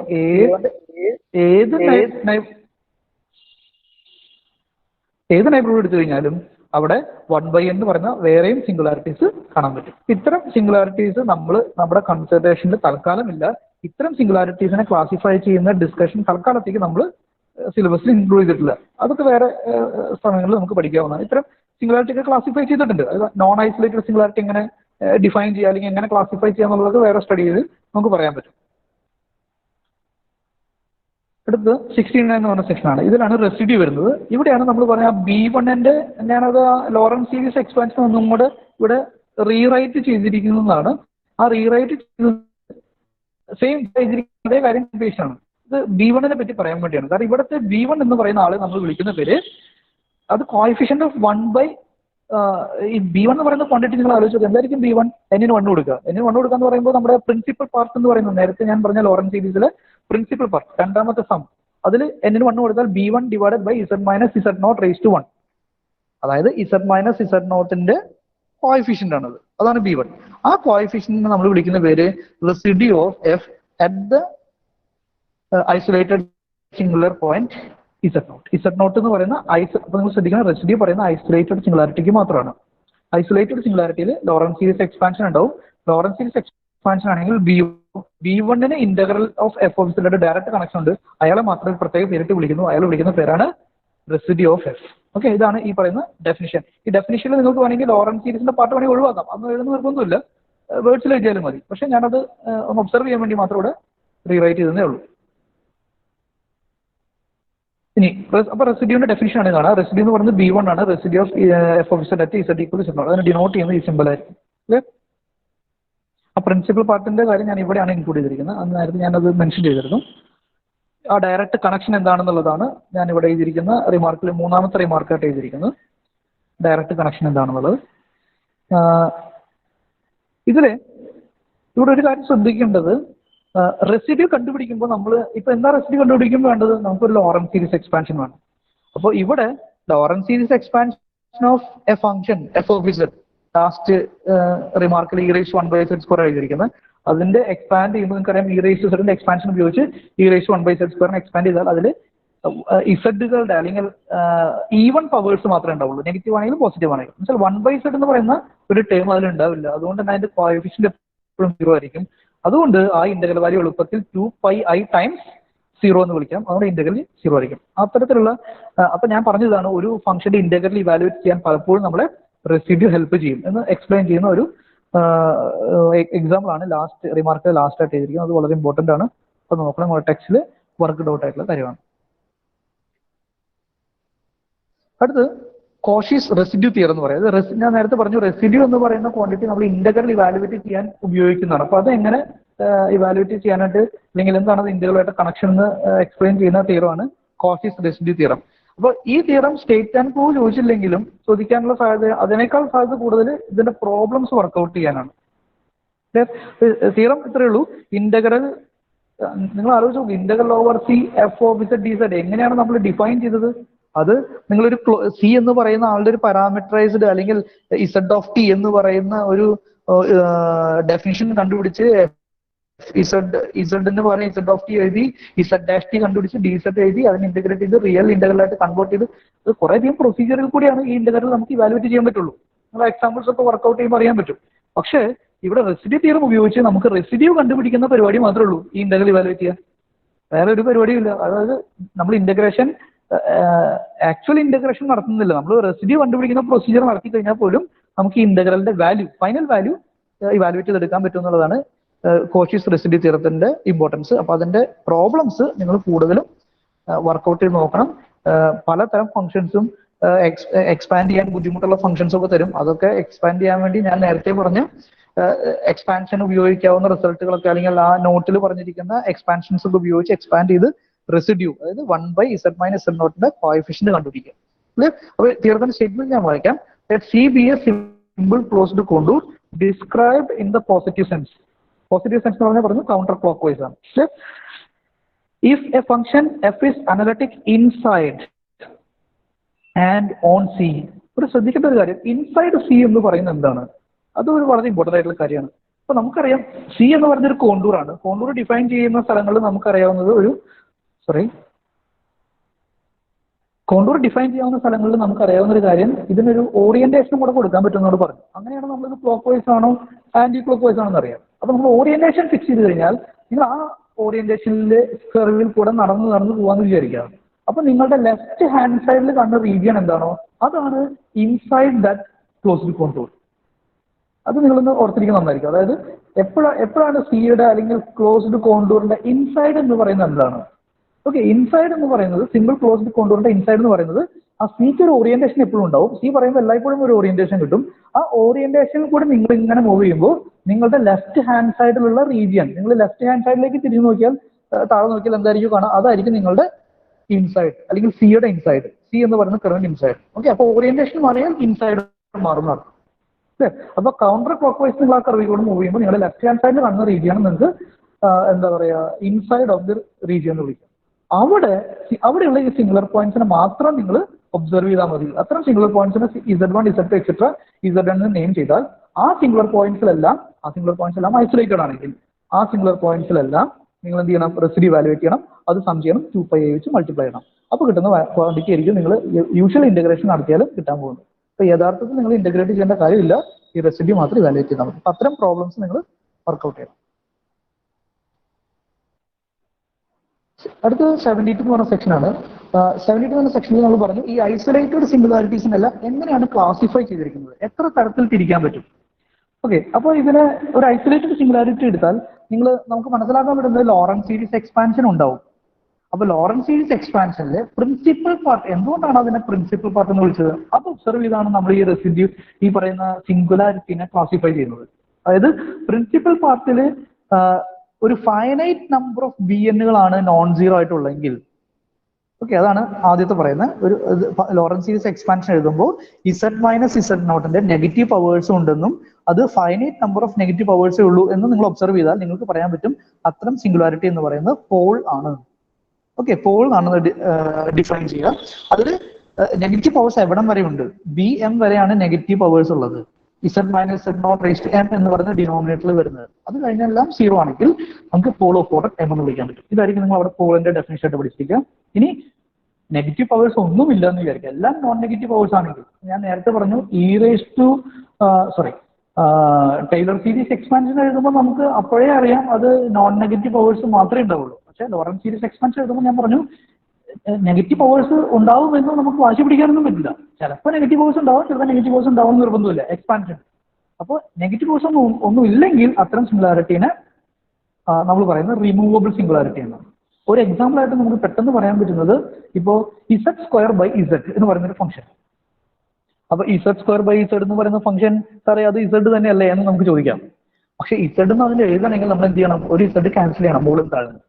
അപ്പൊ z ക്യാൻസൽ ചെയ്യണമെങ്കിൽ z നോൺ സീറോ ആയിരിക്കണം. നോൺ സീറോ ക്വാണ്ടിറ്റീസ് മാത്രമേ നമുക്ക് ക്യാൻസൽ ചെയ്യാൻ പറ്റൂ. അപ്പൊ z=0 എന്ന് പറഞ്ഞ പോയിന്റ് നമ്മുടെ കൺസിഡറേഷനിൽ ഉണ്ടെങ്കിൽ ആ 0 എന്ന് പറയുന്ന സ്ഥലം z=0 എന്ന് പറയുന്ന സിറ്റുവേഷനിൽ ക്യാൻസലേഷൻ പോസിബിൾ അല്ല. അപ്പൊ നെഗറ്റീവ് പവേഴ്സ് ഒന്നും ഇല്ല, നോൺ നെഗറ്റീവ് പവേഴ്സ് ഉള്ളൂ. അങ്ങനെ സംഭവിക്കാം. അങ്ങനെ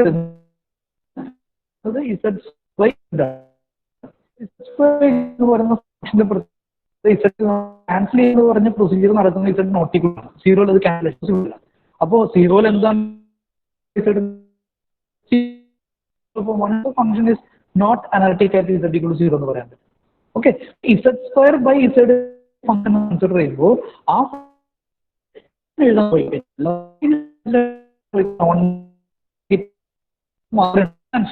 നമ്മൾ ഡിലീറ്റഡ് നൈബർഹുഡിലാണ് എക്സ്പാൻഷൻ എഴുതുക. അപ്പോൾ 0ന്റെ ഡിലീറ്റഡ് നൈബർഹുഡ് എന്ന് പറയുമ്പോൾ അവിടെ z=0 ഇല്ല. അപ്പൊ എക്സ്പാൻഷൻ z മാത്രമായിരിക്കും.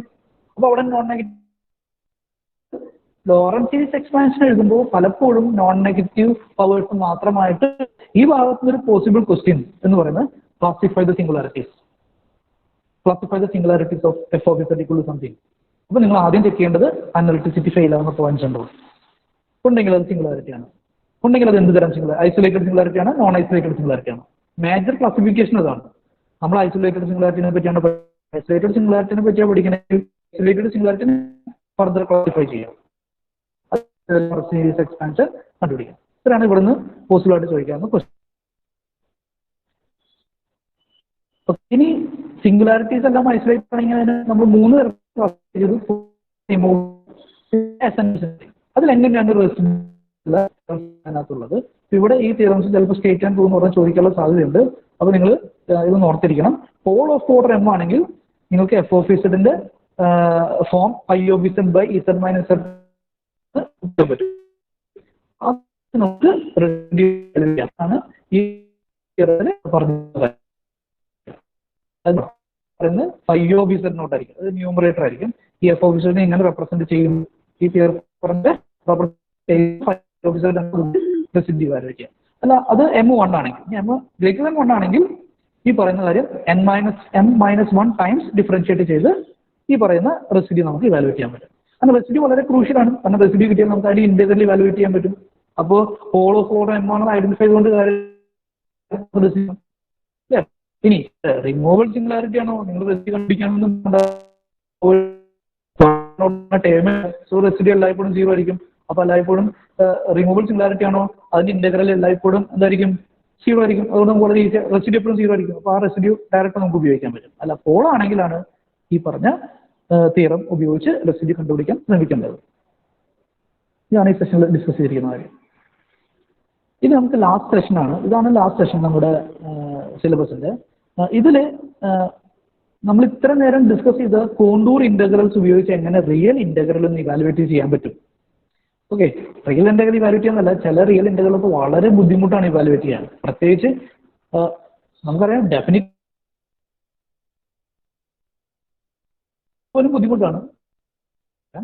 ഇൻഡെഫിനിറ്റ് ഇന്റഗ്രൽ അല്ല, ഇംപ്രോപ്പർ ഇന്റഗ്രൽ വെച്ചാൽ ഇന്റഗ്രലിന്റെ ലിമിറ്റ് ഒരെണ്ണം നോട്ട് ഡിഫൈൻഡ് ആവും, ഇൻഫിനിറ്റിയോ മൈനസ് ഇൻഫിനിറ്റിയോ അങ്ങനെ ആയിക്കഴിഞ്ഞാൽ എങ്ങനെയായിരിക്കും ഇന്റഗ്രൽസ് ഡിഫൈൻ ചെയ്യുന്നത്, എന്താണ് ആ ഇന്റഗ്രൽ വാല്യൂ എന്നുള്ള കാര്യങ്ങളൊക്കെയാണ് ഇതിൽ ഡിസ്കസ് ചെയ്യുക. ഈ പറയുന്ന ഇത് ശരിക്കും നമ്മൾ റിയൽ ഇന്റഗ്രൽസിനെ പറ്റിയാണ് സ്റ്റഡി ചെയ്യുന്നത്. റിയൽ ഇന്റഗ്രൽസ് കണ്ടുപിടിക്കാൻ നമുക്ക് ഈ പറയുന്ന റെസിഡ്യൂ തിയറം വാലിഡേറ്റ് ചെയ്യാൻ പറ്റും, അല്ലെങ്കിൽ ഈ തിയറംസ് എല്ലാം യൂസ് ചെയ്യാൻ പറ്റും. യൂസ് ചെയ്യാൻ പറ്റും. അത് ഇവാലുവേറ്റ് ചെയ്ത് സെഷനിൽ ലാസ്റ്റ് സെഷനാണ് ഈ സെഷനിൽ പറഞ്ഞിരിക്കുന്നത് ഇംപ്രോപ്പർ ഇന്റഗ്രൽസ് എങ്ങനെ ഡിഫൈൻ ചെയ്യാന്നുള്ളതാണ് ആദ്യം. അതായത് 0 to infinity f of x dx എന്ന് പറയുന്നത് റിയൽ ഇന്റഗ്രൽ. അതിന്റെ മീനിങ് എന്താണ്? നമുക്ക് ഇൻഫിനിറ്റി ആണെങ്കിൽ ഇൻഫിനിറ്റി ഒന്നും സബ്സ്റ്റിറ്റ്യൂട്ട് ചെയ്യാൻ പറ്റില്ല. ഇത് ഇൻഫിനിറ്റി എന്ന് പറഞ്ഞ സംഭവമില്ല. നമ്മൾ നേരത്തെ പറഞ്ഞ ഇൻഫിനിറ്റിയിലേക്ക് ടെൻഡ് ചെയ്യാന്നുള്ളത് മാത്രമേ നമുക്കറിയൂ. ഇൻഫിനിറ്റിയിലേക്ക് മൂവ് ചെയ്യാന്നുള്ളത് മാത്രമാണ് നമ്മൾ അറ്റ് പ്രസന്റ് പഠിച്ചിരിക്കുന്നത്. അപ്പൊ റിയലിൽ എങ്ങനെയാണ് ഇൻഫിനിറ്റിയിലേക്ക് മൂവ് ചെയ്യുക അത് നമുക്കറിയാം. ഓക്കെ, അല്ലെങ്കിൽ ലിമിറ്റ് ആർ ടെൻസ് ഇൻഫിനിറ്റി എന്താണെന്ന് നമുക്കറിയാം. അപ്പോൾ അത് ഉപയോഗിച്ച് നമുക്ക് integral 0 to infinity f of x dx എങ്ങനെ ഡിഫൈൻ ചെയ്യാം? That is nothing but limit of integral 0 to r f of x dx ആണ്, ആസ് ആർ ടെൻസ് ഇൻഫിനിറ്റി. ഈ രണ്ടും എന്താ പറയുക ഇംപ്രോപ്പർ ആണ് അല്ലെങ്കിൽ ലിമിറ്റ്സ് എങ്കിൽ -∞ to infinity ആണെങ്കിൽ അതിനെ നമ്മൾ അത് ഡിഫൈൻ, അതിന്റെ ഡെഫിനിഷൻ ആണ്. ഇപ്പോൾ ഈ ടെക്സ്റ്റിൽ ഇങ്ങനെ ഒരു ഡെഫിനിഷൻ ഉപയോഗിച്ച് നമ്മൾ ഇങ്ങനെ തന്നെ ചെയ്യണമെന്ന് യാതൊരു നിർബന്ധമില്ല. അല്ലേ, പലരും പല ഡെഫിനിഷൻസും ഇന്റഗ്രൽസ് പോലും പുതിയതായിട്ട് കണ്ടുപിടിച്ചു. ഇപ്പോൾ റീമാൻ കണ്ടുപിടിച്ച ഇന്റഗ്രൽ ആണ് റീമാൻ ഇന്റഗ്രൽ, അതാണ് നമ്മൾ പഠിക്കുന്നത്. അങ്ങനെ എല്ലാ ഇന്റഗ്രൽസും എക്സിസ്റ്റ് ചെയ്യുന്നുണ്ട്. അപ്പൊ ഓരോരുത്തരും ഓരോ സാഹചര്യത്തിന് ആവശ്യമുള്ള ഇന്റഗ്രൽസ് നമുക്ക് കൺസ്ട്രക്ട് ചെയ്യാം. അപ്പൊ അങ്ങനെ കൺസ്ട്രക്ട് ചെയ്യുമ്പോൾ ഇവിടെ നമ്മൾ കൺസിഡർ ചെയ്യുന്നത് റീമാൻ ഇന്റഗ്രലിലെ ഇംപ്രോപ്പർ ഇന്റഗ്രൽസ് എങ്ങനെ ഡിഫൈൻ ചെയ്യും എന്നുള്ള കാര്യം മാത്രമാണ് ഇപ്പോൾ പറയുന്നത്. അപ്പൊ സാർ എന്താ ഇങ്ങനെ ഡിഫൈൻ ചെയ്യുന്നത്? ഇങ്ങനത്തെ ഈ ഒരു ഡെഫിനിഷനിൽ എങ്ങനെ കോഷി റെസിഡ്യൂ തിയറം ഒക്കെ യൂസ് ചെയ്യാൻ പറ്റും എന്നുള്ള കാര്യം ഡിസ്കസ് ചെയ്യാൻ വേണ്ടി മാത്രമാണ് ഈ പറഞ്ഞിരിക്കുന്നത്. അപ്പോൾ -∞ to infinity എങ്ങനെ റിയൽ ഇന്റഗ്രൽ ഡിഫൈൻ ചെയ്യും എന്നാണ് അതിന്റെ വാല്യൂ എക്സിസ്റ്റ് ചെയ്യണമെങ്കിൽ ഈ പറഞ്ഞ റൈറ്റ് സൈഡ് എക്സിസ്റ്റ് ചെയ്താൽ ലെഫ്റ്റ് സൈഡിന്റെ വാല്യൂ ആയിട്ട് നമുക്കത് ഡിഫൈൻ ചെയ്യാം. അപ്പോൾ റൈറ്റ് സൈഡ് നിങ്ങൾ നോക്ക്, അത് ഫസ്റ്റ് ഡെഫിനിഷന്റെ സെക്കൻഡ് ഇക്വേഷനിൽ റൈറ്റ് സൈഡ് നോക്കുമ്പോൾ രണ്ട് ഇന്റഗ്രൽ ആയിട്ടാണ് നമ്മൾ ലെഫ്റ്റ് സൈഡിനെ, അതിന്റെ സമ്മായിട്ടാണ് നമ്മൾ ലെഫ്റ്റ് സൈഡിനെ ഇവാലുവേറ്റ് ചെയ്തിരിക്കുന്നത്. അതിന് പകരം നമുക്ക് വേണമെങ്കിൽ -r to r എന്ന് പറയുന്ന ഒരു ഒറ്റ ഇന്റഗ്രൽ ഉപയോഗിച്ചും ലെഫ്റ്റ് സൈഡിലെ ഇന്റഗ്രൽ ഇവാലുവേറ്റ് ചെയ്യാം. പക്ഷേ ലെഫ്റ്റ് സൈഡ് ഇന്റഗ്രലിനെ അപ്പോൾ നമ്മൾ വിളിക്കുന്ന ഒരു പ്രിൻസിപ്പൽ വാല്യൂ എന്നാണ്. അത് ലെഫ്റ്റ് സൈഡ് ഇന്റഗ്രൽ അല്ലത്, അതിന്റെ പ്രിൻസിപ്പൽ വാല്യൂ ലെഫ്റ്റ് സൈഡ് ഇന്റഗ്രലിലാണ്. അല്ലേ, ഒരേപോലെ ലിമിറ്റ് അപ്ലൈ ചെയ്യുക ലെഫ്റ്റ് സൈഡിലേക്കും റൈറ്റ് സൈഡിലേക്കും. അപ്പോൾ ഈ രണ്ട് കാര്യങ്ങൾ ഓർത്തിരുന്നാൽ നമുക്ക് ഇതുമായി ബന്ധപ്പെടുത്തി എങ്ങനെ കോഷി റെസിഡ്യൂ തിയറം യൂസ് ചെയ്യാൻ പറ്റും എന്നുള്ളതാണ് ഈ സെഷനിൽ പറഞ്ഞിരിക്കുന്ന കാര്യം. ഇതിൽ നമ്മൾ കൺസിഡർ ചെയ്യുന്ന ഫംഗ്ഷൻ എല്ലാം എവിടെയാണ് കോഷി റെസിഡ്യൂ തിയറം ഉപയോഗിക്കാൻ പറ്റുന്നത് അത് മാത്രമാണ് ഇവിടെ പറയുന്നത്. ഈവൻ ഫംഗ്ഷൻ എടുത്താൽ നമുക്ക് എന്താ സംഭവിക്കുക? ഈവൻ ഫംഗ്ഷൻ ആണ് നമ്മൾ കൺസിഡർ ചെയ്യണമെങ്കിൽ നമുക്ക് പറയാൻ പറ്റുന്ന, ഞാൻ തൊട്ട് മുന്നത്തെ സൈഡിലേക്ക് പോകുന്നുണ്ട്. ഈവൻ ഫംഗ്ഷൻ ആണെങ്കിൽ ഈവൻ ഫംഗ്ഷന്റെ ഡെഫിനിഷൻ നമുക്ക് അറിയാൻ പറ്റും. f of -ഉം f of x ഉം സെയിം വാല്യൂ ആയിരിക്കും. അപ്പൊ ഇവിടെ എക്സിന് പകരം -x സബ്സ്റ്റിറ്റ്യൂട്ട് ചെയ്താൽ ഈ പറയുന്ന പ്രിൻസിപ്പൽ വാല്യൂ ഇന്റഗ്രൽ എന്നുള്ളതും നമുക്ക്, അല്ലെങ്കിൽ നെഗറ്റീവ് റിയൽ പാർട്ടിലും നെഗറ്റീവ് റിയൽ വാല്യൂസിനും പോസിറ്റീവ് റിയൽ വാല്യൂസിനും രണ്ടും സെപ്പറേറ്റ് കാണേണ്ട കാര്യമില്ല. കാരണം ഫംഗ്ഷൻ അറ്റൈൻ ചെയ്യുന്ന വാല്യൂസ് സെയിം ആണ്. അതുകൊണ്ട് ഡയറക്റ്റ് ഇന്റഗ്രലിനെ നമുക്ക് എങ്ങനെ കണക്ട് ചെയ്യാൻ പറ്റും? Half of okay 0 to infinity, -∞ to infinity principal value എന്ന് വിളിക്കാൻ പറ്റും. ഓക്കെ, അപ്പൊ ഈ ഒരു ഇതും ഡെഫിനിഷനാണ്. ഡെഫിനിഷൻ മീൻസ് ഇതിന്റെ എക്സ്പ്ലനേഷൻ, ഇതിന്റെ ജസ്റ്റിഫിക്കേഷൻ ഓൾറെഡി ടെക്സ്റ്റിൽ പറഞ്ഞിട്ടുണ്ട്. നമുക്ക് പക്ഷേ ഞാനത് ഇൻക്ലൂഡ് ചെയ്തിട്ടില്ല, കുറച്ച് ലെങ്ത് ചെയ്തുകൊണ്ട് ഇൻക്ലൂഡ് ചെയ്തിട്ടില്ല. സബ്സ്റ്റിറ്റ്യൂഷൻ ഇത്രേ ഉള്ളൂ, f of x = f of -x എന്ന ഐഡിയ ഉപയോഗിക്കുക. അത് ഉപയോഗിച്ച് നമ്മൾ നേരത്തെ പറഞ്ഞ ഡെഫിനിഷനിലേക്ക് സബ്സ്റ്റിറ്റ്യൂട്ട് ചെയ്താൽ ഇങ്ങോട്ട് റെഡ്യൂസ് ചെയ്യാൻ പറ്റും. അപ്പൊ ഇതുമായിട്ടാണ് നമ്മൾ കണക്ട് ചെയ്യാൻ പോകുന്നത്. ഇപ്പൊ നമ്മൾ ഇതിൽ നിന്നും എന്താ മനസ്സിലാക്കുന്നത്? Integral -∞ to infinity f of x dx evaluate ചെയ്യാൻ നമ്മൾ പ്രിൻസിപ്പൽ വാല്യൂ മാത്രം കണ്ടുപിടിച്ചാൽ മതി. പക്ഷേ പ്രിൻസിപ്പൽ കണ്ടുപിടിക്കാൻ നമുക്ക് എന്ത് ഉപയോഗിക്കാൻ പറ്റും? അതാണ് അടുത്ത സ്ലൈഡിൽ ഞാൻ ഇൻക്ലൂഡ് ചെയ്തിരിക്കുന്നത്. അല്ലെ, അപ്പൊ എങ്ങനെയാണ്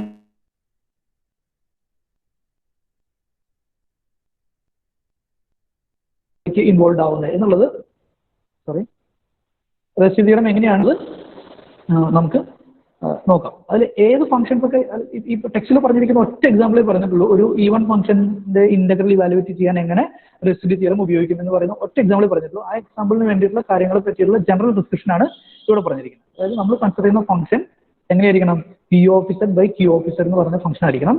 ഈ q of z എന്ന് പറയുന്നത് പോളിനോമിയൽസ് ആണ്. p യും q യും പോളിനോമിയൽസ് ആണ്. പക്ഷെ q of z ന് സീറോസ് ഉണ്ടാവണം. ഓക്കെ, നമ്മൾ കൺസിഡർ ചെയ്യുന്ന സ്ഥലത്ത് q of z ന് സീറോസ് ഉണ്ടാവണം. q of z ന് സീറോസ് ഇല്ലായിരുന്നെങ്കിൽ എന്ത് സംഭവിക്കും? ഇത് ഒരു അനലിറ്റിക് ഫംഗ്ഷൻ ആവുകയും അതിന് ഇന്റഗ്രൽ വളരെ ഈസി ആയിട്ട് കോഷി തിയറം വെച്ച് നമുക്ക് കണ്ടുപിടിക്കാൻ ചെയ്യാൻ പറ്റുകയും ചെയ്യും. q of z ന് സീറോ ഉണ്ടാവുന്ന എന്താ സംഭവിക്കുക? അവിടെ അൺറിലേറ്റഡ് ഫെയിൽ ആവും, സിംഗുലാരിറ്റി ഉണ്ടാവും, റെസിഡ്യൂ തിയറം ഉപയോഗിക്കേണ്ടി വരും. അപ്പൊ ഈ ഒരു ഓപ്ഷൻ ഓർത്തിരിക്കുക, p of z by q of z.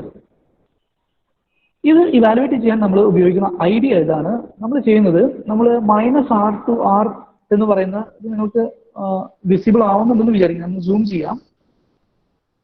Okay, ഈ ഒരു ഫിഗർ വിസിബിൾ ആണെന്ന് വിചാരിക്കുന്നു. കാണാൻ പറ്റുന്നുണ്ടോ?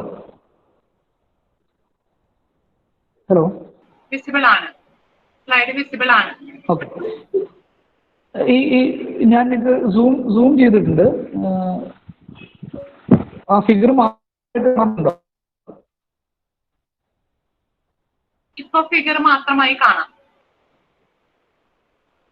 ഓക്കെ. അപ്പൊ ഈ ഫിഗർ ഒന്ന് ശ്രദ്ധിക്കുക. ഇവിടെ നമ്മളൊരു കോണ്ടൂർ ഡിഫൈൻ ചെയ്തിട്ടുണ്ട്. ഹലോ, ഓക്കെ, ഇവിടെ നമ്മളൊരു കോണ്ടൂർ ഡിഫൈൻ ചെയ്തിട്ടുണ്ട്.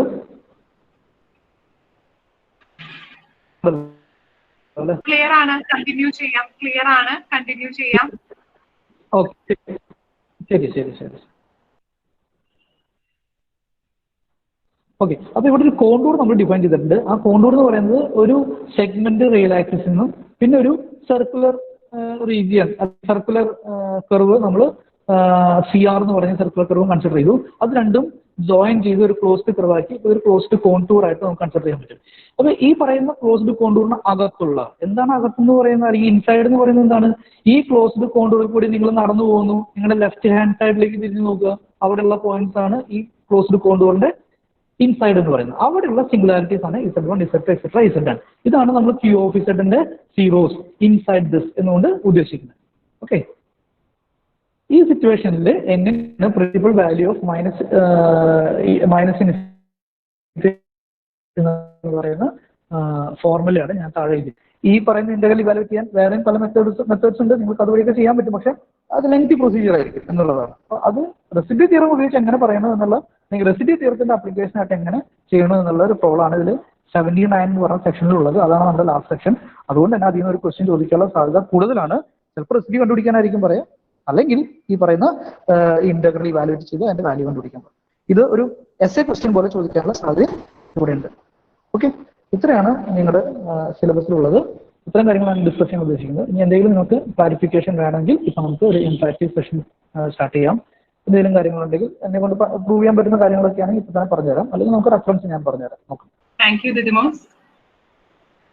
സാറിന്റെ പ്രസന്റേഷൻ സെഷൻ ഇവിടെ തീരെയാണ്. ഇനി നിങ്ങൾക്ക് എന്തെങ്കിലും ക്വസ്റ്റ്യൻസ് ചോദിക്കാനുണ്ടെങ്കിൽ ചോദിക്കാം. സംശയങ്ങളൊന്നും ആരും ചോദിച്ചിട്ടില്ല, എല്ലാവരും താങ്ക് യു ആണ് പറഞ്ഞുകൊണ്ടിരിക്കുന്നത്. ഓൾറെഡി നമ്മള് കുറച്ച് ലേറ്റ് ആയിട്ടുണ്ട്, അപ്പൊ എല്ലാവരും ക്ഷീണിച്ചിട്ടുണ്ടെന്ന് തോന്നുന്നു. ഇനി ആർക്കെങ്കിലും എന്തെങ്കിലും കൂടുതൽ സംശയങ്ങൾ ചോദിക്കാനുണ്ടെങ്കിൽ നിങ്ങൾക്ക് ഈ രജിസ്റ്റർ ചെയ്ത് കഴിഞ്ഞപ്പോഴത്തേക്ക് കൺഫർമേഷൻ മെസ്സേജ് വന്ന ഇമെയിലിലേക്ക് മെയിൽ ചെയ്യാം. ഞാനത് ദിദിമോസ് സാറിന് ഫോർവേഡ് ചെയ്ത് കൊടുക്കും. ആർക്കെങ്കിലും സാറിന്റെ ഇമെയിൽ ഐ ഡി നേരിട്ട് വേണമെങ്കിൽ അതും ചോദിച്ചു കഴിഞ്ഞാൽ അയച്ചു തരുന്നതാണ്. സാറിന് നേരിട്ട് കോൺടാക്ട് ചെയ്യണമെങ്കിൽ അങ്ങനെയും ചെയ്യാം. അപ്പോ 2 ദിവസത്തെ ഈ സെഷൻ നിങ്ങൾക്ക് ഫ്രൂട്ട്ഫുൾ ആയിരുന്നു എന്ന് ഞാൻ വിചാരിക്കുന്നു. കണ്ടിന്യൂസ് ആയിട്ട് ഇങ്ങനെ ജസ്റ്റ് സ്ക്രീൻ മാത്രം മുൻപിൽ കണ്ടുകൊണ്ട് കണ്ടിന്യൂസ് ആയിട്ട് 2 മണിക്കൂർ ക്ലാസ് എടുക്കുക എന്ന് പറയുന്നത് എളുപ്പമല്ല. എന്നിട്ട് നമുക്ക് വേണ്ടി കോളേജിൽ വന്നിരുന്ന് ഇന്ന് നെറ്റിന് പല കണക്ടിവിറ്റി ഇഷ്യൂസും ഉണ്ടായിരുന്നു. പലതവണ നമുക്ക് റീകണക്ട് ചെയ്ത് എടുക്കേണ്ടിയൊക്കെ വന്നു. എന്നിട്ടും എല്ലാം അഡ്ജസ്റ്റ് ചെയ്ത് നമുക്ക് വേണ്ടി ക്ലാസ് എടുത്ത് തന്ന ദിദിമോസ് സാറിന് നിങ്ങളുടെ എല്ലാവരുടെയും പേരിൽ ഞാനൊരു വലിയ താങ്ക്സ് പറയാണ്.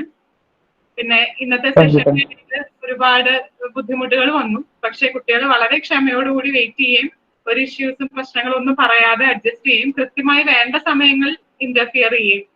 സ്ലൈഡ്സ് വിസിബിൾ അല്ലാതെ വരുമ്പോഴൊക്കെ അവർ കൃത്യമായിട്ട് ചാറ്റ് ബോക്സിലൂടെ പറയുന്നുണ്ടായിരുന്നു. ഓഡിയോ ക്ലിയർ അല്ലാതെ വരുമ്പോഴൊക്കെ പറയുന്നുണ്ടായിരുന്നു.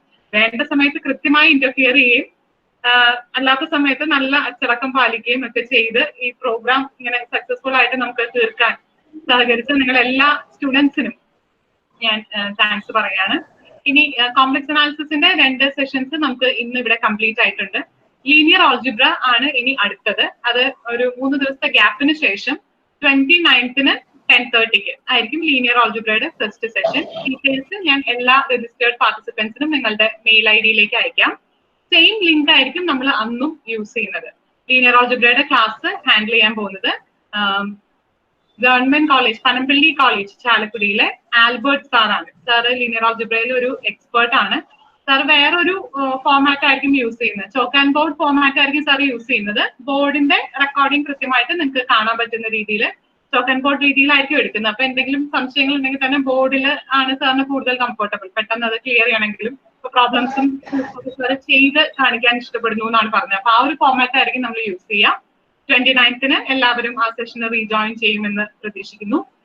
രജിസ്ട്രേഷൻ ലിങ്ക് ഞാൻ ഒരു 5 മിനിറ്റിനുള്ളിൽ റീ ഓപ്പൺ ചെയ്യും. ഇനി നിങ്ങളുടെ ഫ്രണ്ട്സിന് ആർക്കെങ്കിലും രജിസ്റ്റർ ചെയ്യണമെന്നുണ്ടെങ്കിൽ ആ ലിങ്ക് യൂസ് ചെയ്ത് രജിസ്റ്റർ ചെയ്യാവുന്നതാണ്. ഇന്നത്തെ സെഷന്റെ യൂട്യൂബ് ലിങ്ക് ഞാൻ ഓൾറെഡി എല്ലാ രജിസ്റ്റേർഡ് പാർട്ടിസിപ്പൻസിനും അയച്ചിട്ടുണ്ട്.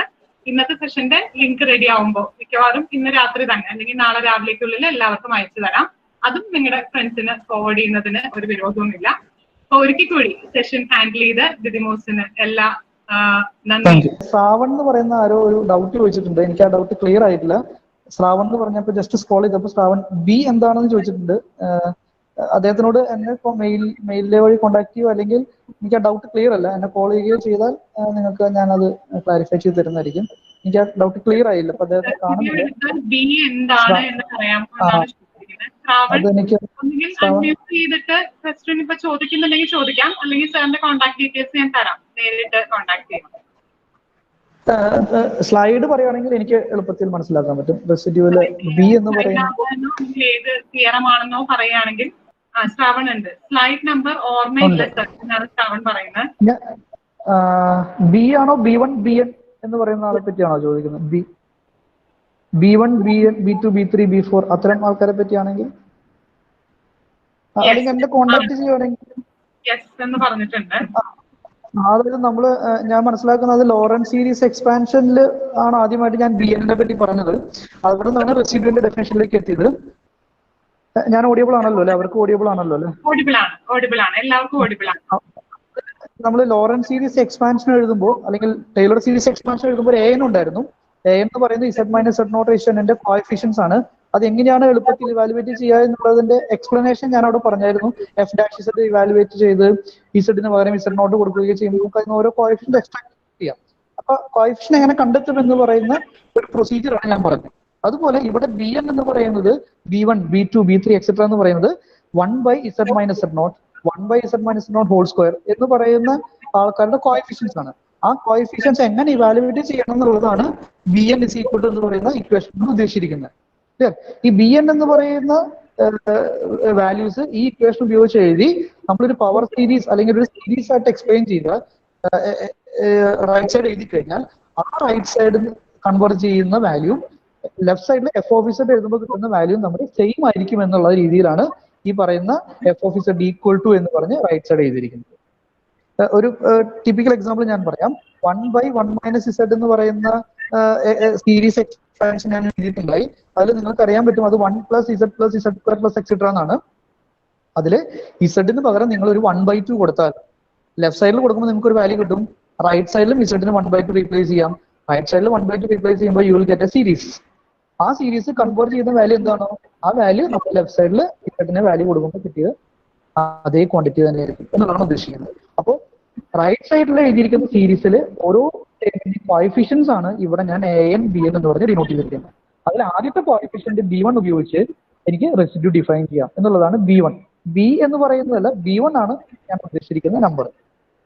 ഡൗട്ട് ക്ലിയർ ആണെന്ന് വിചാരിക്കുന്നു. ശ്രാവൺ താങ്ക്സ് പറഞ്ഞിട്ടുണ്ട്. അപ്പോൾ ക്ലിയർ ആയെന്ന് നമുക്ക് പ്രതീക്ഷിക്കാം.